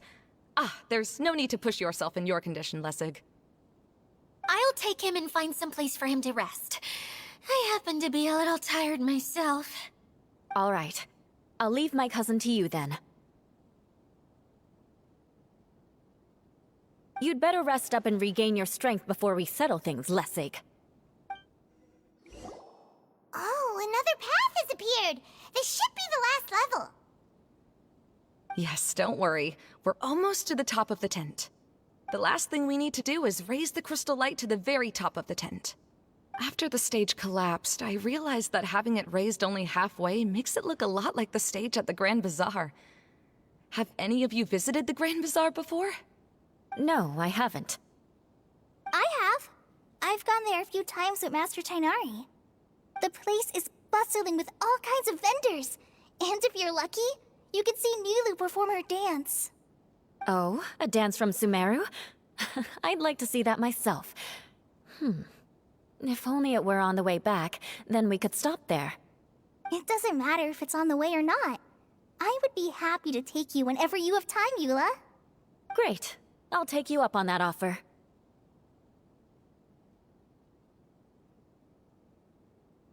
Yeah. Now that Paimon thinks about it, we've already been there more times than Paimon can remember. Really? My father used to help with festivities at the Grand Bazaar and would always give me candy during the events. I was just a kid and didn't understand anything. I was happy as long as he gave me some candy. To me, fairs and festivals were the best things ever. I always thought my father was amazing and wanted to be just like him when I grew up. But aren't you a scholar in the academia, Mimuna? As far as I know, scholars seldom could spend time doing anything but research. I doubt you could have time to assist your father in preparing festivities. Yeah, seems you read me like a book. When I had the choice between becoming who I wanted to be and who my parents wanted me to be, I ended up choosing the latter. But I was never happy about it. Huh. That's almost the exact opposite of Eula's situation. You must have already realized that. Why else would you set up all the booths here and make this place like a fairgrounds? Yes, but I'm still not as happy as I imagined I would be. I realized that attending a fair and running a fair are two completely different things. The main reason my childhood was so fun and carefree is because my family worked hard. But my father knew how difficult and tiring running a fair could be, so he wanted to push me towards academics. But in the end, I didn't do well in either. I gave up on myself and resorted to investigating ley lines in the desert. Some things happened, and then I accidentally ended up here. I finally had a chance to make my wish of running a fair come true. But after seeing everything come crashing down, I feel like I've lost the strength to go on. It's not as bad as you make it out to be, Maimuna. No need to feel so down. You have the courage to change, and you've been actively guiding us on this journey. Someone who's given up on themselves could never do these things. Oh, Kale. I understand my situation better than anyone. You don't need to try to comfort me. It's not that I'm trying to comfort you. It's just that people sometimes don't realize that their actions speak louder than words. Believe me, this is something that I learned from my time together with Eula. Oh, what are you trying to say? Oh, nothing. Now, let's get that crystal light fixed. All right.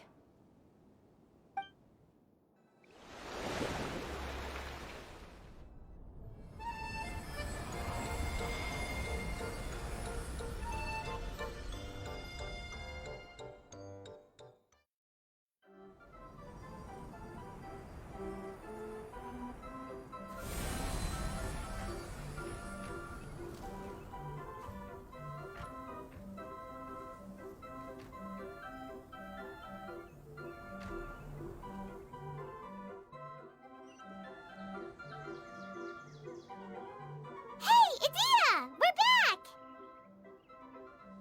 Oh, I was starting to wonder what was taking you so long. But don't worry, Lessig is recovering well. I'm pretty good at taking care of people. Seems I found another good thing about myself. I don't know if I should be worried for him or happy for her. The shadow. It's massive. Wait. The shadow just now. It's. It seems he still might need a little more time to recover. Tell me, did everything go well for you all? Of course. With a team like the Traveler, Paimon, Kale, and Eula, they're at least 40 times more reliable than you ever were. Only 40 times more reliable? That means I'm still pretty good then. I guess it's impossible to feel like you've lost once you've already given up.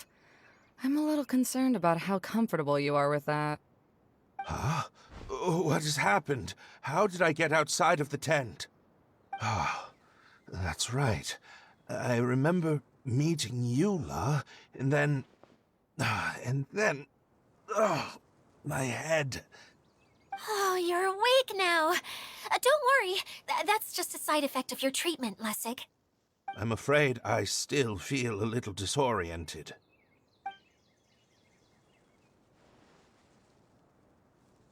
Lessig Lawrence? Oh, it's you, Eula. All right, I'll do it. I'll come back to Mondstadt with you and abandon my wild efforts to restore the Lawrence clan. Interesting. Now you want to talk. Seems like you've had a change of heart.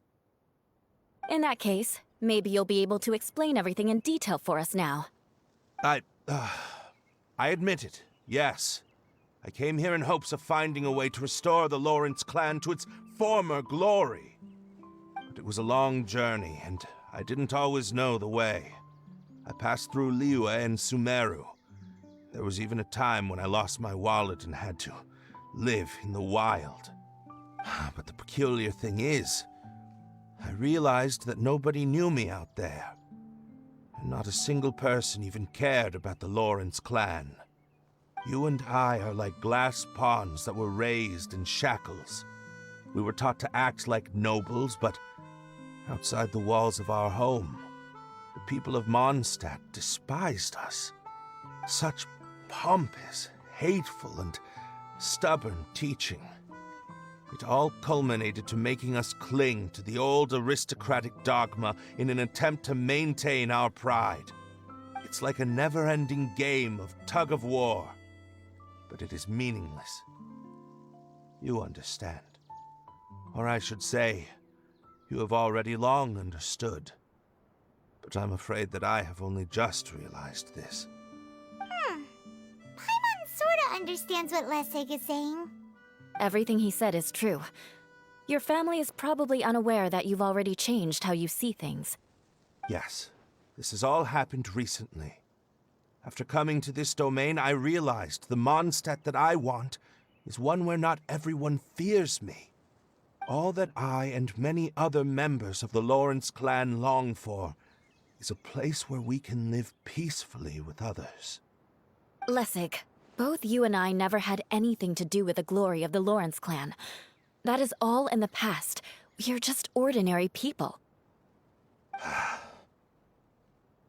I originally planned on returning to Mondstadt after taking care of things here. I never thought you would come here. I was completely shocked, which is why I reacted like I did. I'm sorry. See, people can always make different choices, and it seems that Lessig has also chosen to become someone he truly wants to be. Yes, about that. I'm afraid I haven't quite found my own purpose in life yet. That's all right. Being able to clearly choose between becoming who you want to be and who your parents wanted you to be is already a step in the right direction. How to find true happiness is probably one of the most difficult research topics of all. I have a suggestion for you, Lessig. Why don't you return to Mondstadt and tell your parents what you just told us? They'll probably try to tear me limb from limb. But what about you? Did you ever tell your family about what you think? This is something that I've been thinking about, too. Perhaps the two of us can sit down with the rest of the clan and discuss it with them. The Lawrence clan is just like this stage. It was once home to glorious performances, but those days are now long gone. And it is time for the stage to be updated. She's so solid and tough, but also clear and open, like an ice cube. Is that why she's able to dance anytime and anywhere she wishes? Are you all done talking now? Yes, I think so. By the way, that is for you. Please take it. I found it on Lessig earlier. Oh, it's one of the missing components! Wait, so you had it all this time? Why didn't you give it to me earlier? Well, you didn't ask. All right, I admit it. I forgot about it. Okay, we'll let the Traveler hold on to it for now. Wait, this looks like... It looks pretty familiar. Have we seen one of these before? Shh! Now's not the time to brag about being a hero. Ah, right! I also bought a similar box at the last festival. Yes, people often use this kind of box for candy at festivals. This was one of the materials originally used to create the tent. But now that the tent has been repaired, we no longer need it. Eating the candy from the box as an adult will never be as delicious as it was when you were a kid. But if you really think about it, there are way more things you can eat as an adult.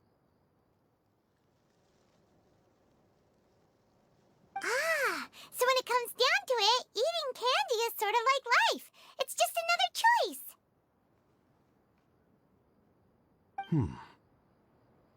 So, as of now, we've already collected 3 of the missing components. Only 1 more to go. I'm sorry that repairing the tent took so much of everyone's time. You should all head back and have a rest. I'll lead the way.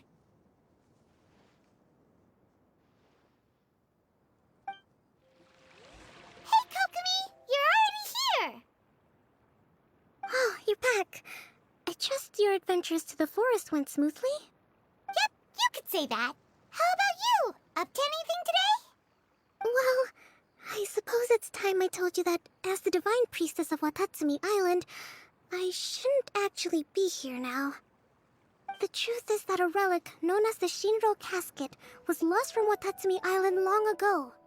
But recently, an orb matching the relic's description suddenly began emitting light, almost as if it was guiding people to it. This is what led me to find the relic's whereabouts.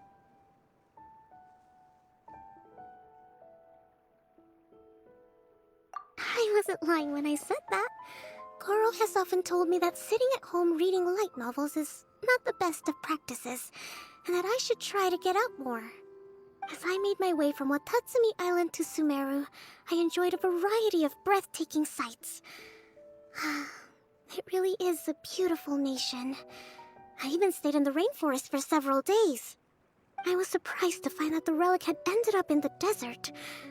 I knew it was somewhere here, but I still couldn't pinpoint the exact location.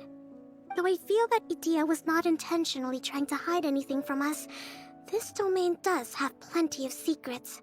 I'm sure you've sensed that too.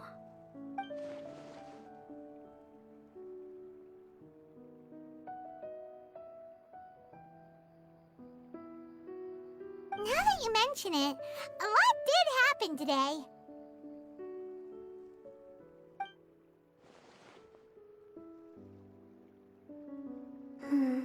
I see.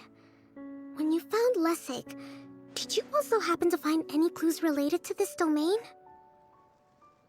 I'm afraid that he was caught up in his thoughts and didn't pay attention to his surroundings. Actually, before the world was flipped upside down, this domain didn't look anything like this. Hey, everyone! Oh, I hope we're not interrupting your conversation. It's alright. You two did a lot today. Care to join me for a cup of tea? Sure! That would be perfect! Eula and I just made some snacks. Turns out Idia has a cooking stove and oven. Seriously, why didn't she mention it earlier? Oh, so did you make us some moon pies? No, I made something called storm crust pie. You should try one, Traveler. And I made some pita pockets. You can try some, Kokomi. It should taste great with tea. Sorry. I should call you General. Oh, I would be happy to try some.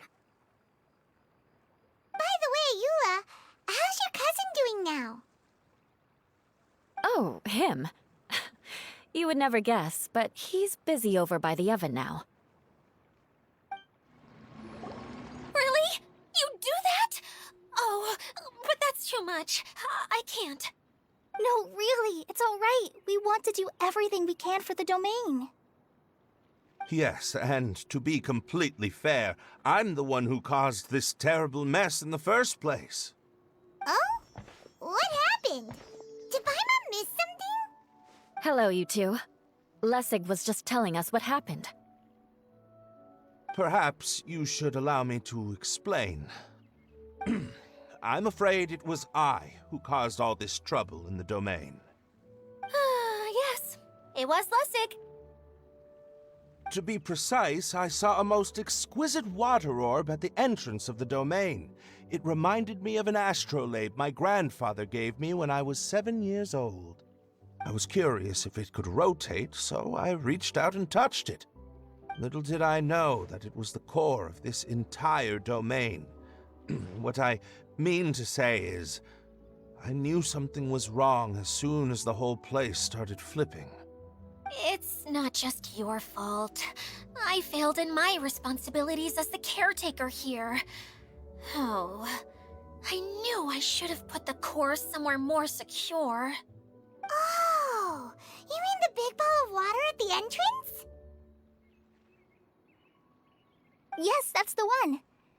Anyway, after giving it some thought, Lessig has offered to perform some more repairs and maintenance to help support the domain.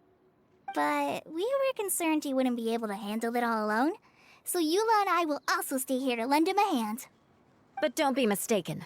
I'm not doing this out of the kindness of my heart like Kale. My job is purely to monitor and ensure that Lessig doesn't cause any more trouble here. Oh, sure. I don't think anyone's buying that anymore, Eula. Though I do remember that Amber mentioned we should just nod and agree when you act like this.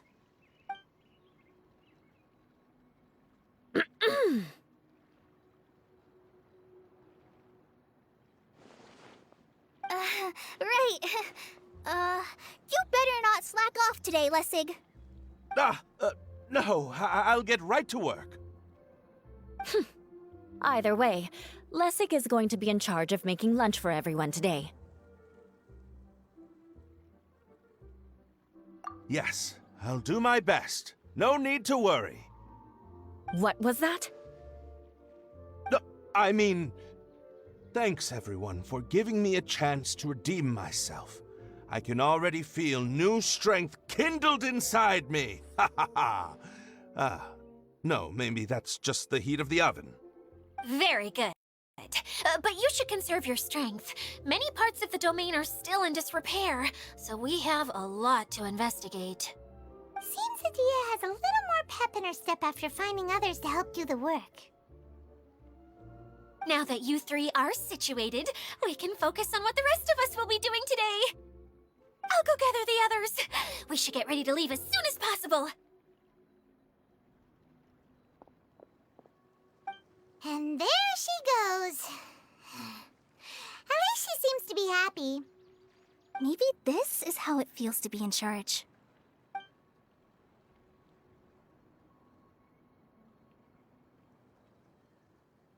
The director doesn't get out much. He's almost always cooped up in his treehouse making props or writing scripts. But I'm trying to remember now. Where is that treehouse of his? Huh? You don't remember? Hey, don't forget! I'm just the mascot. I believe it's that way. Huh. Though he might prefer to be alone, given he often has to move stage props, I suspect that he lives near the theater. And having a view of the entire stage would be useful when imagining a production's actual stage flow. So if I were him, I'd probably pick a treehouse over there. But how do you know which direction the theater is in? Simple. The overall layout and decorations look more exciting in that direction. Oh, good point! Why didn't I think of that?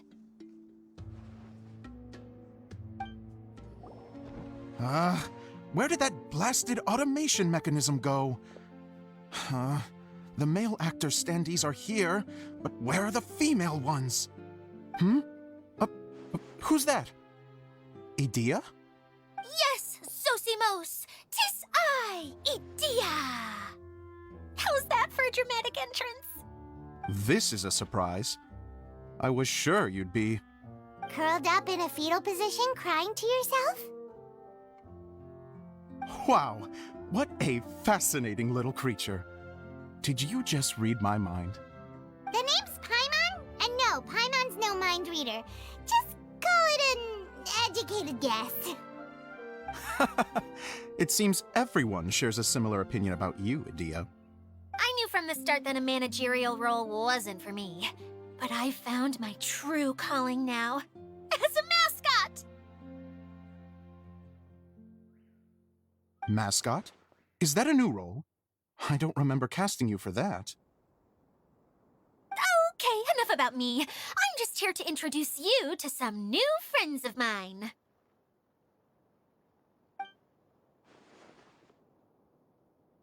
And that's why we came to see you.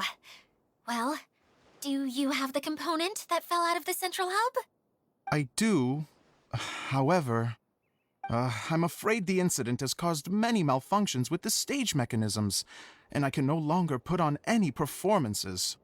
Okay, so you're holding the component ransom till we help you fix the mechanisms, huh? No, till we fix the stage, surely. I'd have thought he wants us to make some more props, no? Given that some of the standees are missing. Or maybe the component is broken and we need to fix it.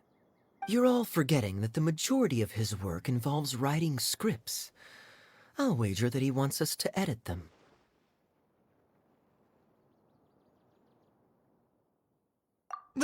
What has gotten into you all? What sort of person do you take me for, The component is safe and sound. I can give it to you now if you'd like. Although I was hoping that maybe you might be willing to help rescue my show? You're a big group. I have lots of roles to fill. It would really speed up the casting. A show? That sounds fun! I want to help! Can we? Can we? Also, truth be told, I've hit a bit of a roadblock in my script and was just thinking about how to move the story forward. And then you all showed up. Suddenly, I got my muse back. I don't know how to explain it, but something about seeing all of you finally helped me figure out how to continue my script. Huh? You mean that story you've been stuck on forever? Are you serious? You really think you can finish it now? Yes, really. Just give me a little time, and I'll write it all up. In the meantime, I'll leave things to you, Edea. Whoa. And he's off to write the script. Zosimos has always wanted to write an epic story about a thief and a mage. Apparently, he got the idea from some rumors that were swirling around, but he only got as far as writing the intro before writer's block set in. Why don't you all take some time for yourselves while I see what I can do? We'll reconvene after the director finishes his script.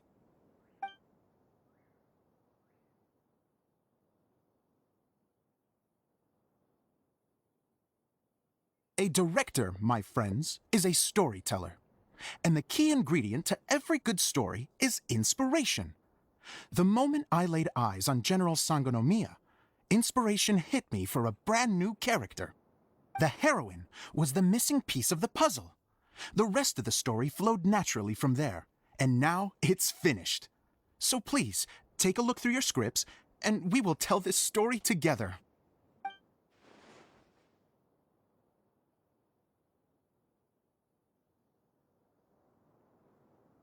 Well, is everything clear? Director Zosimos, how do you pronounce this word? Let me see. Ah, that's sojourn. It means to stay for a while. This is a very cute moment, so let's make sure that comes through in the performance. Oh, wait. There's another word I don't know here. It's okay, Klee. We can go through your lines together a few more times after this meeting's over. That would be most appreciated, Kaya. I had a feeling about you, actually. You seem to know a thing or two about character acting. Tell me, have you acted before? You're too kind. It's all in the script, really. It just rolls off the tongue. Oh, you think so? Well, you definitely have a knack for it. I've actually been looking out for someone with your talent. If I make it as a big-time director, then I can see us working together for the long term. Be sure to stay in touch, okay? You and I are gonna go places. What can I say? Sounds good to me. Great. Fantastic. Now then, please go through your scripts one more time. But don't just read the words. Remember my notes, and really let the character inhabit you. I need to have a look at the stage, so I'll leave you to it. If you need me for anything, I'll be in the big theater right in the center of this area.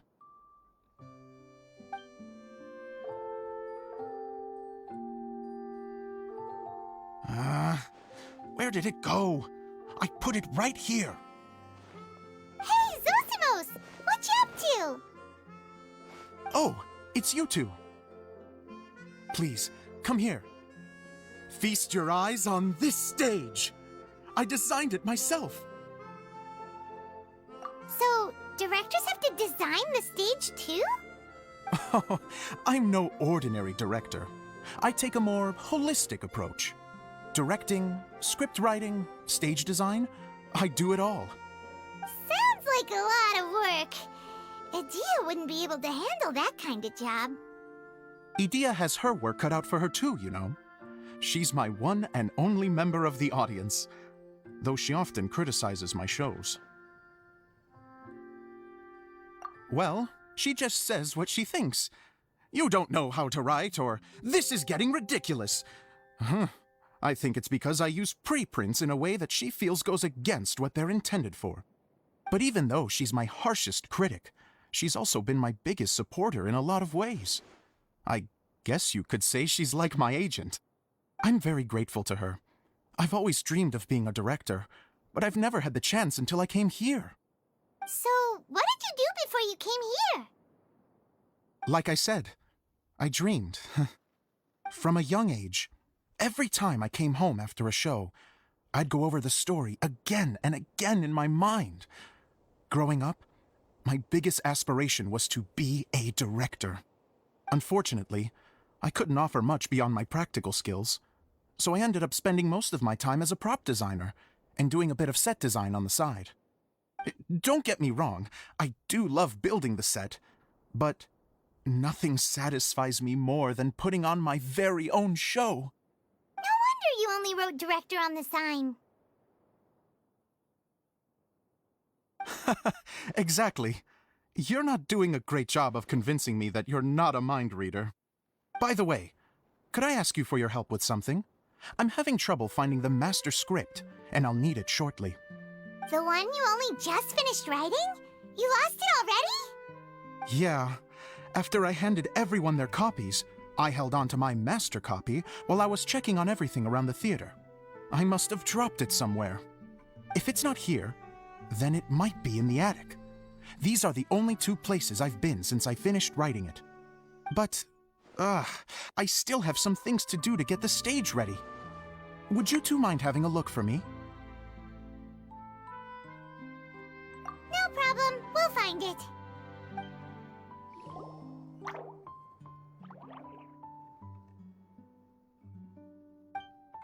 Wow, this is a lot of scripts. Looks like the water droplet has been managing them for the director. Most of them look like works in progress. Then it should be the one that's finished.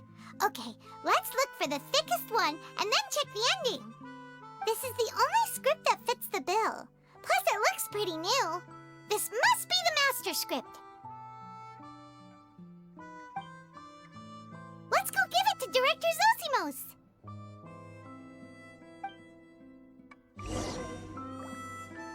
Zosimos, we got your script! Thank you. That's a huge help. I'm running out of time here. There's no way I'll be able to fix everything up perfectly. We may just have to wing it. Anyway, the stage is secondary. The performance is what really matters. Things can always go wrong on stage, but as long as the show goes on, it should be fine. You don't sound very confident in what you're saying. It's true. I realize now that a show is the art of the unknown. Even if you have the same actors performing on the same stage, the performance will be slightly different every time. Those subtle differences are what make each performance special.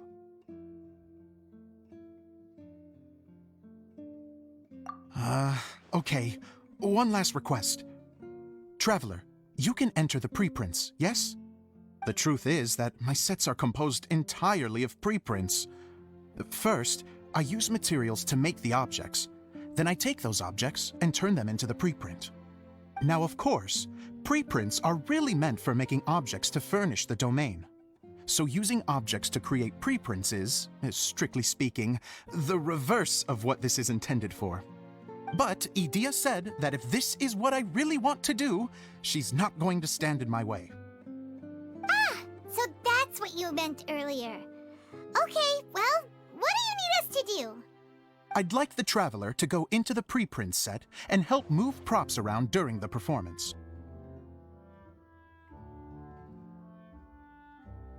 The reason is, Oh,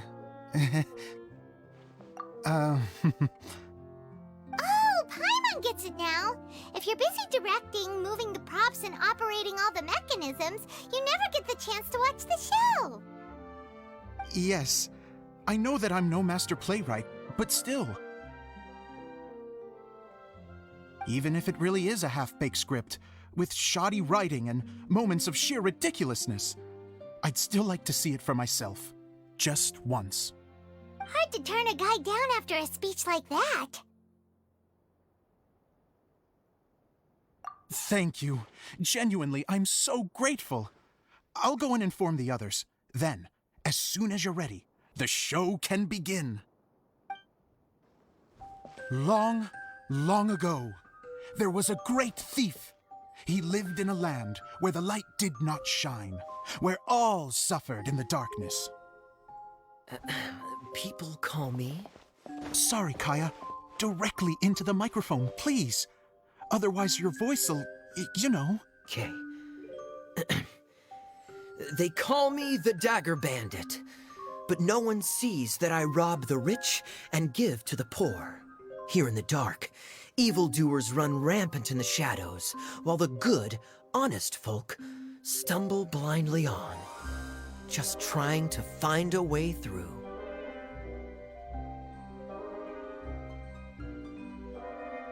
As the bandit brooded, suddenly the world was inexplicably changed as a single star appeared on the horizon and flew across the sky. Traveler, stomp on that movement mechanism in front of you.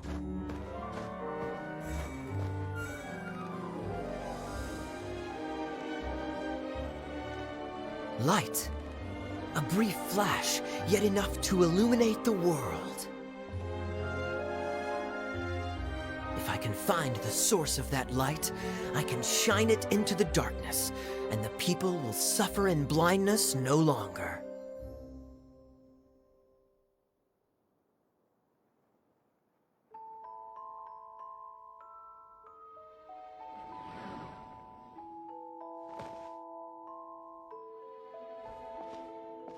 Without a moment to spare, he set off to follow the star's course. All the while, the star kept moving through the sky.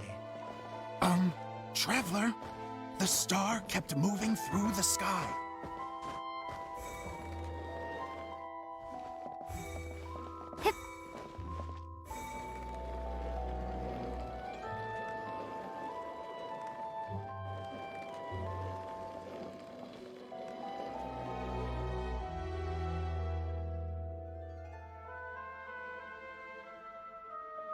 Looks like I have to go through the desert.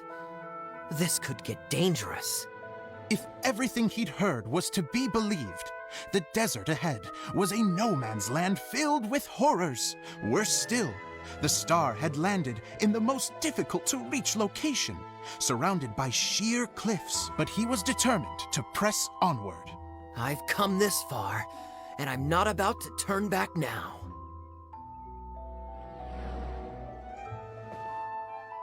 The Dagger Bandit trekked deep into the desert wasteland. Yet when he finally arrived at his destination, he found not a fallen star, but a young girl, dressed in white. How strange. I'm positive this is where the star landed. Young lady, do you know where the light has gone?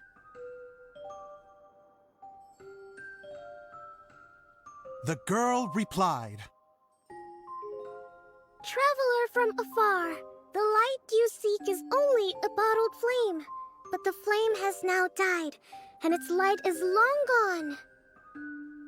A bottled flame? Yes, it was a gift from another. And so, the girl began to tell the story of how the bottle came into her possession.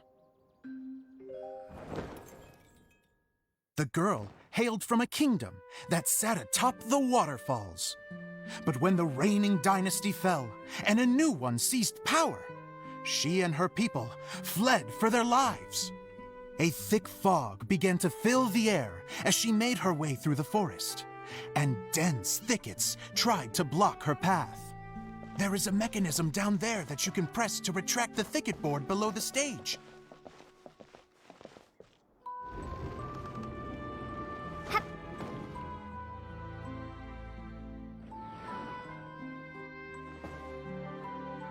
If I only had a lamp to guide me through this wretched forest, then I could survive.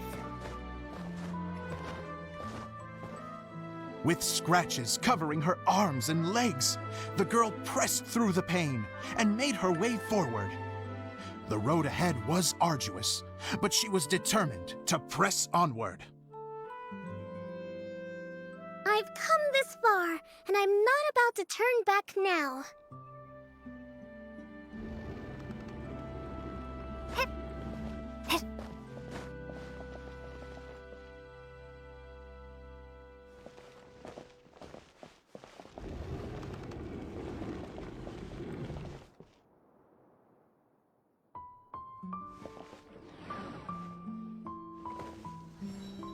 But just as she was drawing near her destination, a huge stretch of thorns and brambles suddenly came into view.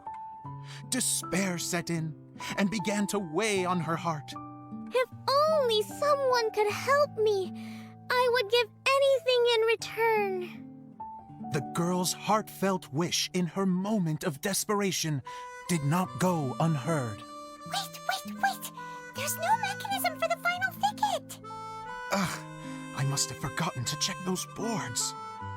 According to the story, those thickets should be gone from the stage now, right? Yes, total oversight on my part. Ugh, what a pain. I can help! Traveler, catch!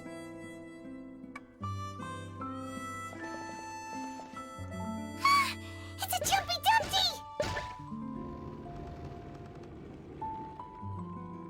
The girl's heartfelt wish did not go unheard, for a Jumpy Dumpty who was passing by helped to clear a path for her. Oh, thank you, Jumpy Dumpty. And so the girl continued her journey deeper into the forest. But what she found there was not a lamp, but a mage glowing with fire. So, just to clarify, it was supposed to be the mage who helped burn a path through the thicket. Save it for the end, man!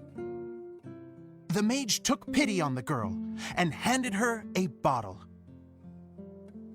Then, the mage began to tell the story of how the bottle came into her possession. The fiery mage had an adventurous spirit and enjoyed taking long journeys. On one such journey, while taking rest in an oasis, she found a beautiful bottle by a crescent-shaped lake. Klee, quick! Get in the light! She was an extraordinary mage, with the power to grant people their wishes.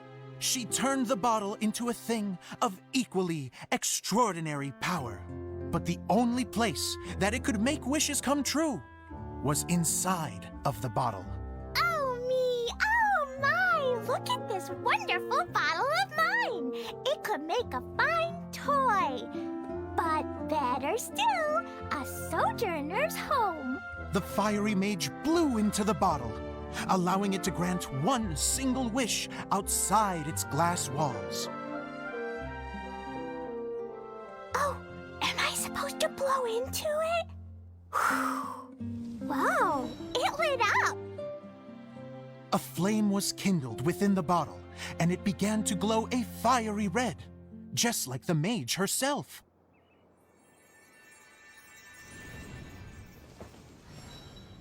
After the mage finished telling her story, she disappeared, leaving only the bottle behind. A magic bottle that can grant wishes. And I wish to leave this place and go somewhere where no one will ever find me again. And then? The bottle seemed to softly inquire.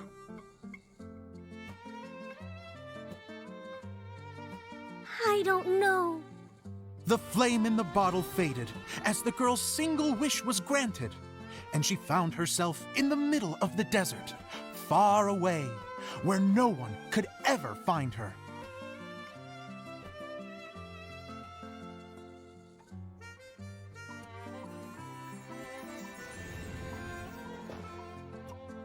When the Dagger Bandit listened to her story, he sighed in disappointment that the flame with the power to grant wishes outside of the bottle had already died. But this doesn't make sense. If it truly granted my wish, then nobody should have been able to find me here. Maybe they shouldn't. The desert is difficult and dangerous to navigate, but I was determined to make it, no matter what. Then take this bottle with you for your trouble. It may be able to grant you your wish, though sadly, only within the confines of the bottle itself. All I wish for is light. Honoring the bandit's request, the girl wished for light inside the bottle, and sure enough, it lit up. They found that while the light was only generated within, it could nonetheless shine through the glass and reach anywhere in the outside world. Even though it doesn't burn as brilliantly as the light that shone before, this is still an extraordinary light. What will you do after I take the bottle? I don't know. Well, then maybe you should come back with me. With no reason to refuse, the girl accompanied the Dagger Bandit back to the land where the light did not shine. They brought light to that place, and the darkness was dispersed, and they lived happily ever after.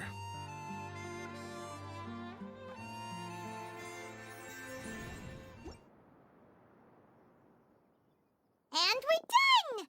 Seems the show went pretty well.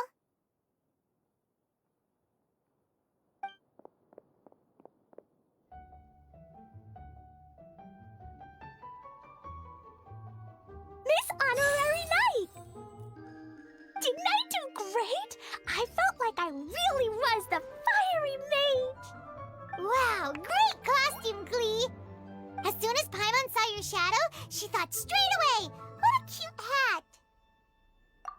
Glee loves it! Thanks, Mr. Zosimos! Oh, wait, no, I mean, Mr. Director. Mr. Director? Ha! No one's ever called me that before. Thank you, my dear little mage. Thank you so much. Oh, I'm so happy. Miss Adia said that she tailored it a little bit so it would fit me, but you were the one who designed and made it. You're amazing. Yeah, that's amazing! And it sounds like Adia did a great job, too! It was nothing, really. Just one of those, oh no, whatever shall I wear to the ball moments. Sewing comes in handy at times like that. Sewing is an art in its own right. You're more talented than you give yourself credit for, Idia. Really? Oh, I'm just gonna go for a second. Please, chat amongst yourselves. She gets embarrassed so easily. She really can't handle being in the spotlight. Idia's a sensitive person and doesn't have a whole lot of self-confidence. I hope all the excitement hasn't brought her to tears. Oh, I'm a little worried. Don't worry. I'll go make sure she's okay. I'll see you all later. So, what did you all think of the play? Any thoughts? Huh? Uh-oh, time to get serious. Now, are you sure you want to hear what we really think? Oh, absolutely. I had the courage to ask, didn't I? So, don't mince your words. Go ahead. Speak your mind. I can take it. Okay, Paimon will go first. So, the dialogue at the beginning was pretty good, but it ran out of steam as the story went on. Paimon could tell that you ran out of inspiration somewhere along the way. The characters were honestly a little bit ridiculous. Paimon didn't get what you were trying to do. The moment anyone started to show any kind of substance, suddenly the scene was over. Yes, all very good points, Paimon. I would add that in its attempt to pay tribute to the series 1,000 Nights, all semblance of a coherent was sacrificed. Plus, I do have to penalize you for the issues with the props. Miss Adia, what are you doing back here? Oh, you know, I return like the tide when people start discussing something important. Huh. Especially when it has to do with criticizing my show. Mm-hmm. But there was one thing I liked about it. Just one, mind you. The story had a good ending. You think so? I thought I was letting him off lightly. Idia, could I borrow you for a moment? Oh, sure. Excuse me for a moment. Back to you, Paimon. Keep up the good criticism. Okay, in that case, Paimon did have one other complaint. Let's hear it. Taking criticism on the chin is all part of being a director. The ending was all wrong. The girl's motives were clear and simple the whole way through. It was kind of jarring when all she had to say was, I don't know. And doesn't anyone else find it weird how her whole community was on the run, but she was only looking out for herself the whole time? I'm fine. I'm not going to improve without feedback. I also learned a lot this time with the chance to be off stage. To be honest, it was a dream come true. What a great attitude. You don't seem upset at all by our comments. I wouldn't say I'm completely unaffected, but you're only speaking the truth. They're all very valid points. Still, now that Paimon thinks about it, you did finish the script in a bit of a rush. Maybe we were being a little too hard on you.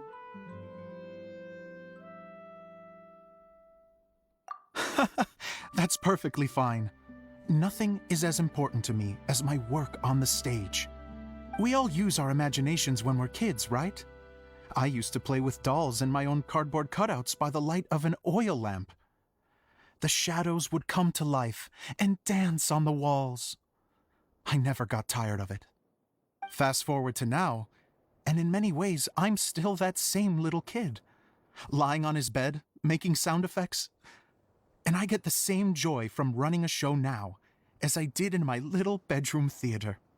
Of course, a director can accomplish nothing without a cast and crew. So on that note, I want you to all know that I am eternally grateful to each and every one of you. Hey, don't mention it. We had a blast. Okay, here, take this. Your component, as promised. It's the bottle from the show! The one that lit up when I blew into it. That's right. Can you guess the secret behind why it lights up? Oh, maybe there's an invisible fairy inside that opens its eyes when you blow into it. Bingo! You guessed it.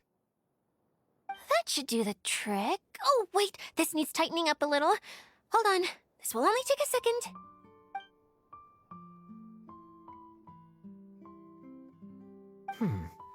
This outfit's more fashionable than I imagined. Excuse me, everyone. Do you have a moment? Especially you, Zosimos. Idia wants to do a little something for you. She says it'll be a dream come true. A dream come true? Yes. She said that as useless as she is, she wants to do something for you as the first person to have heard of your dream of being a director. Her words, not mine. I have to disagree, though. I have never thought of Idia as a useless person. How is this suddenly about me? If everybody is ready, then I'd like to invite tonight's male lead to take the stage. Ta-da!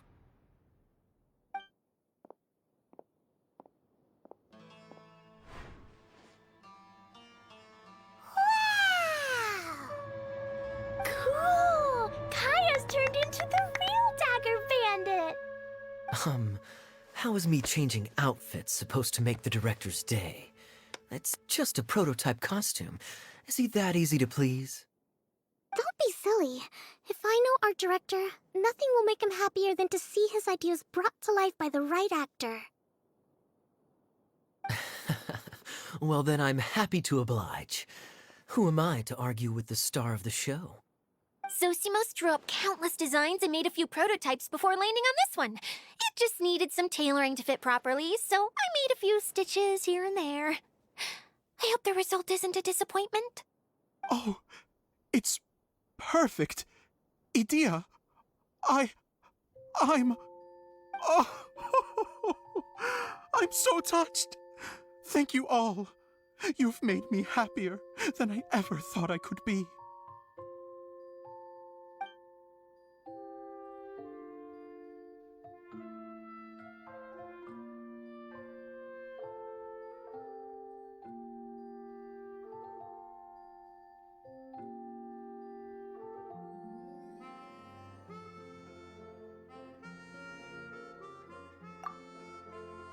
How are you doing?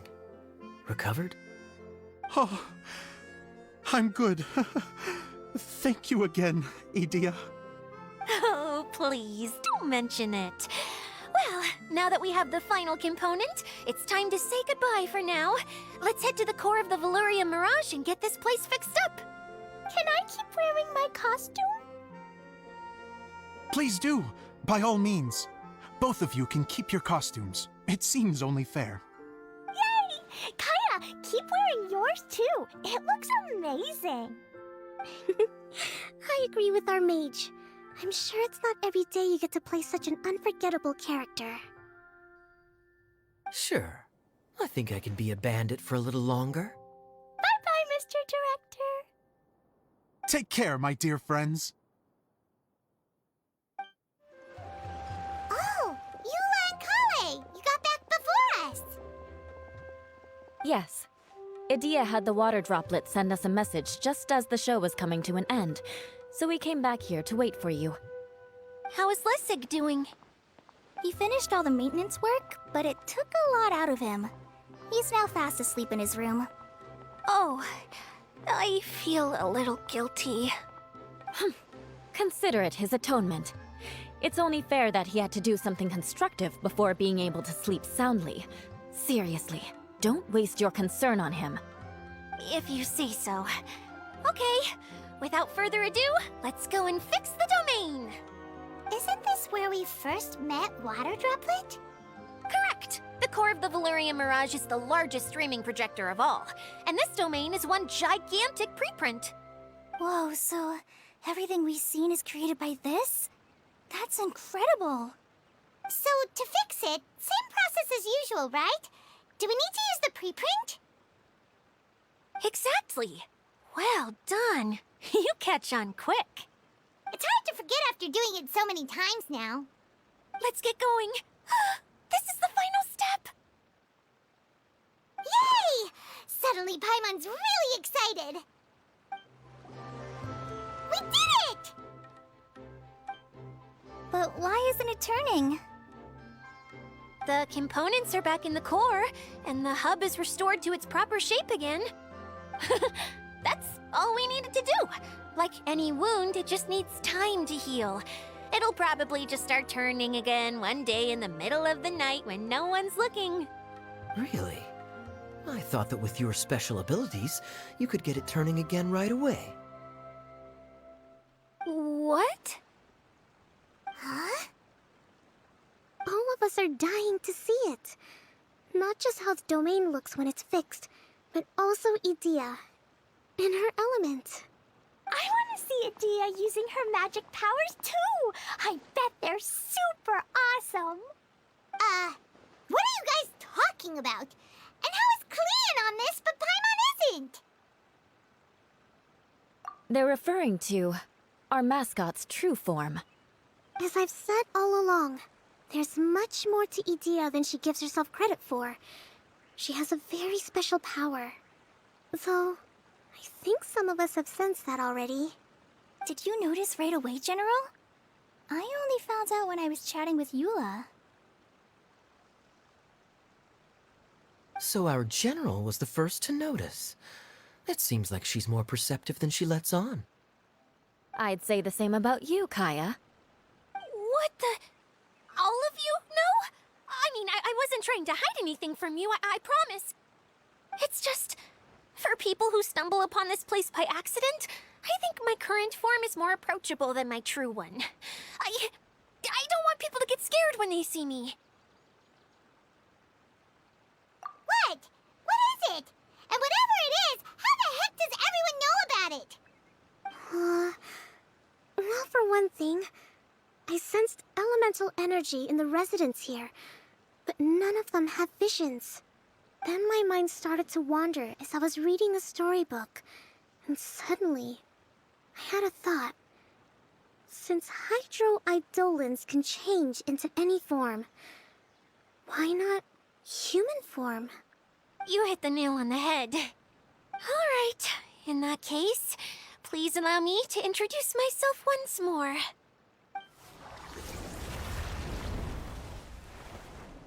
I am an Oceanid who was exiled here when the former Hydro Archon passed away. My name is Adia.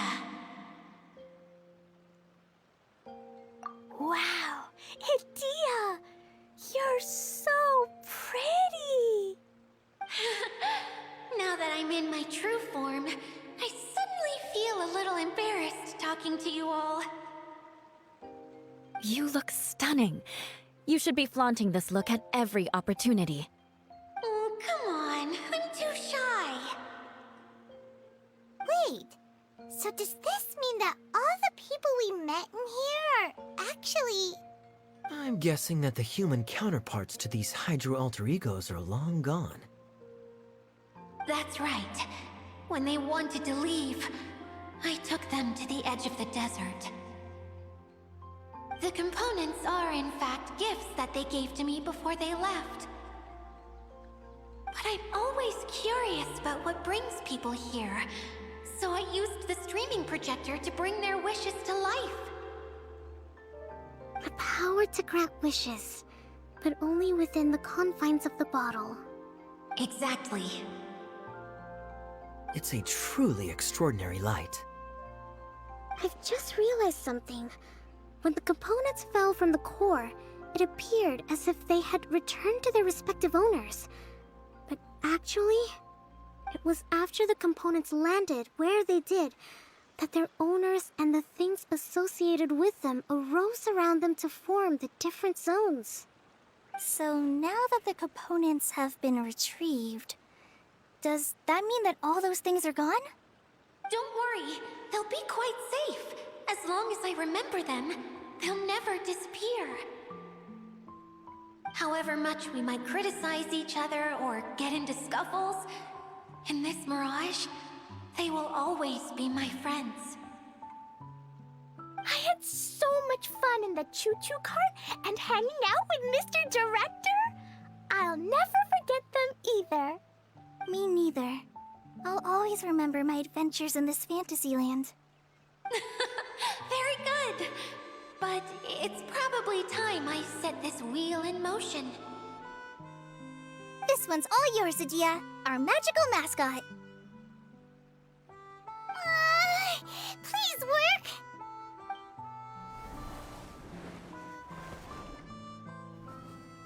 Huh?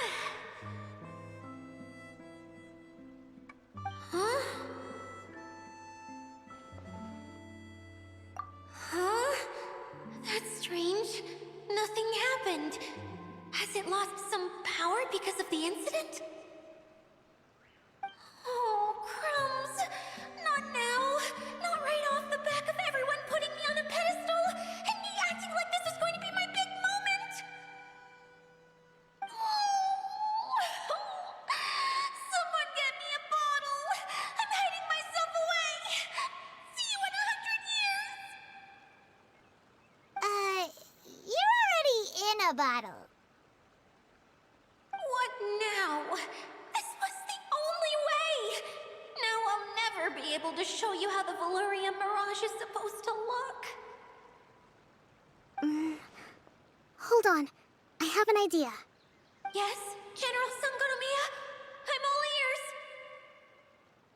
If it's okay with you, would you let me borrow the Shinro casket from the domain's core? Ah, the Shinro casket. That sounds familiar. 1 second. Here. Is this it? Wow! A huge shell! It's the relic that Kokomi mentioned earlier! So this is where it's been hiding! It was once a ritual vessel used for making offerings in the Moon Shrine. It's made from the remains of a yokai called the Shinkiro, and it can listen to the wishes of those who come to pray to build up Shinki, which gives it its power. Several centuries ago, the relic was lost when the last prefect of Yashiori died in battle. Its final resting place was unknown. The pearl that goes with it should be able to sense the casket's location. But when, unbeknownst to anyone at the time, the casket disappeared inside the core of the Valurian Mirage, the pearl's light died out. Huh? How come? Well, imagine it was a sound instead of light. If the room is too big, you can't hear anything from outside the door, can you? Oh, I get it now. The shell must have been having too much fun one day and got locked in the solitary confinement room. I understand now, too.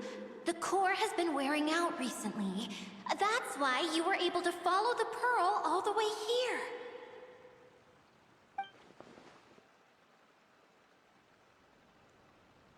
To get back to the story, without the offerings at the shrine, this vessel quickly loses its power. Yet countless people who have visited this domain brought their wishes with them and left a small piece of themselves behind along with their gifts. These have the same effect as the offerings at the shrine. Wow! I never knew this thing was so powerful. It is. Powerful enough to help you repair the Valyria Mirage with any luck. But what do I do with it? It's simple. We just need to awaken it by telling it what we wish for. For example, my name is Sangonomiya Kokomi, the divine priestess of Watatsumi Island. And my wish is to use my critical thinking and strategic planning skills to bring a little more joy into the lives of my fellow Watatsumi Islanders, as well as the lives of everyone I cherish. Itia, what do you wish for? Me? My wish is that all those who have sojourned to the Valyria Mirage in the past will achieve what they truly wish for. Not just in this domain, but out there, too. Even though I know full well that trying to build a railway in the outside world is just a pipe dream, and that Maimuna will probably just go back to being a scholar. And I know that Zosimos has a lot of improving to do as a playwright. It's going to be tough for him back in Fontaine. Chasing your dreams is hard work. Despite all of that, I still hope that somehow, someday, they will achieve their dreams.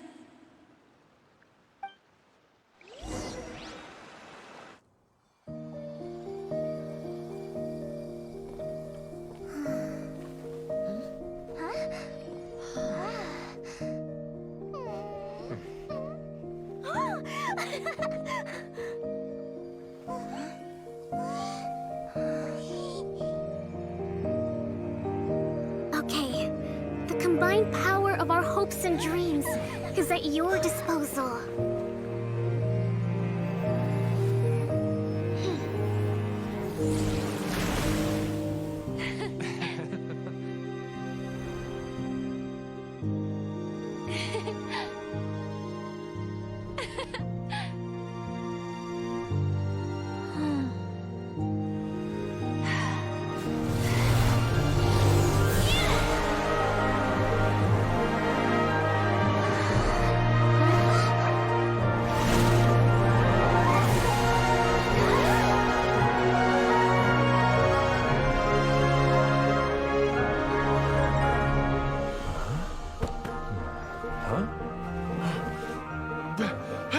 Look!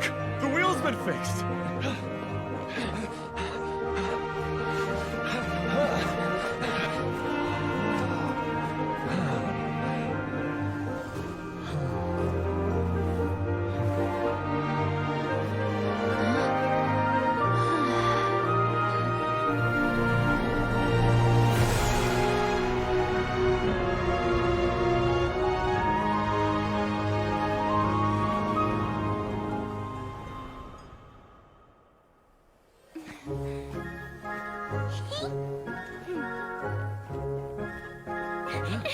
Come on, hurry!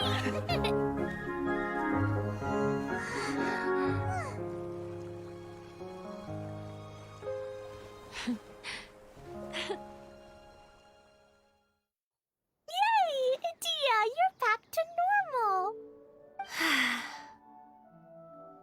Everyone's praise and curious questions went to my head.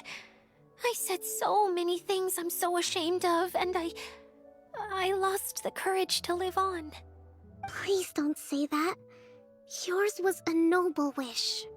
Yeah, and you weren't granting wishes for yourself. You did it for other people. I have friends like that too. Other people's hopes and dreams are what motivate them. They'll work tirelessly just to see them smile. If you ask me, that's one of the most noble things a person can aspire to.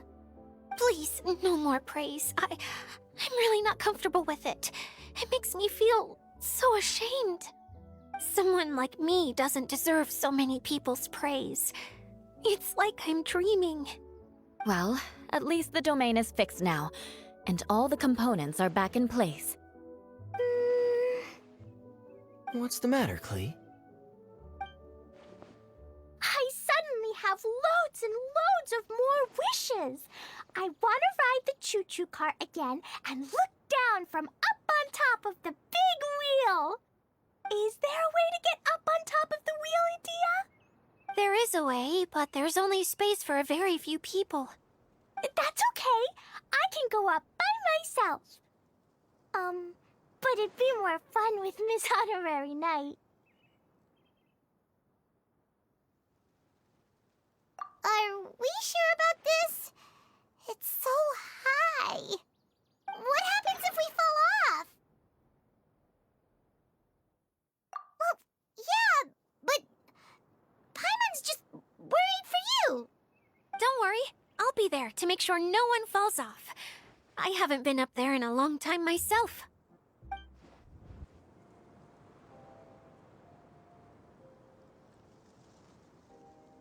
Whenever people have to leave this domain, I like to come up here and spend some time alone after I've seen them out.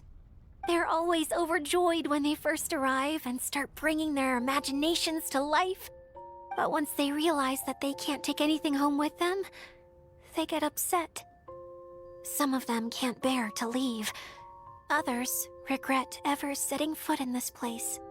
Do you ever get sad, Edea? I feel lonely at times, but not sad. A lot of people destroy everything they created before leaving, but some don't, like the residents you met. Before they left, they asked me to make replicas of themselves using hydro-eidolons. Then they tasked these replicas with maintaining everything they built here, as if this was their way of keeping their dreams alive. That's beautiful.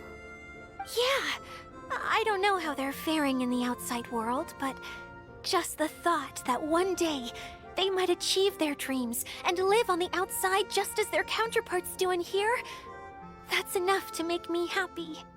It feels like I'm here waiting for them in the future, where they've achieved everything they wanted. Really?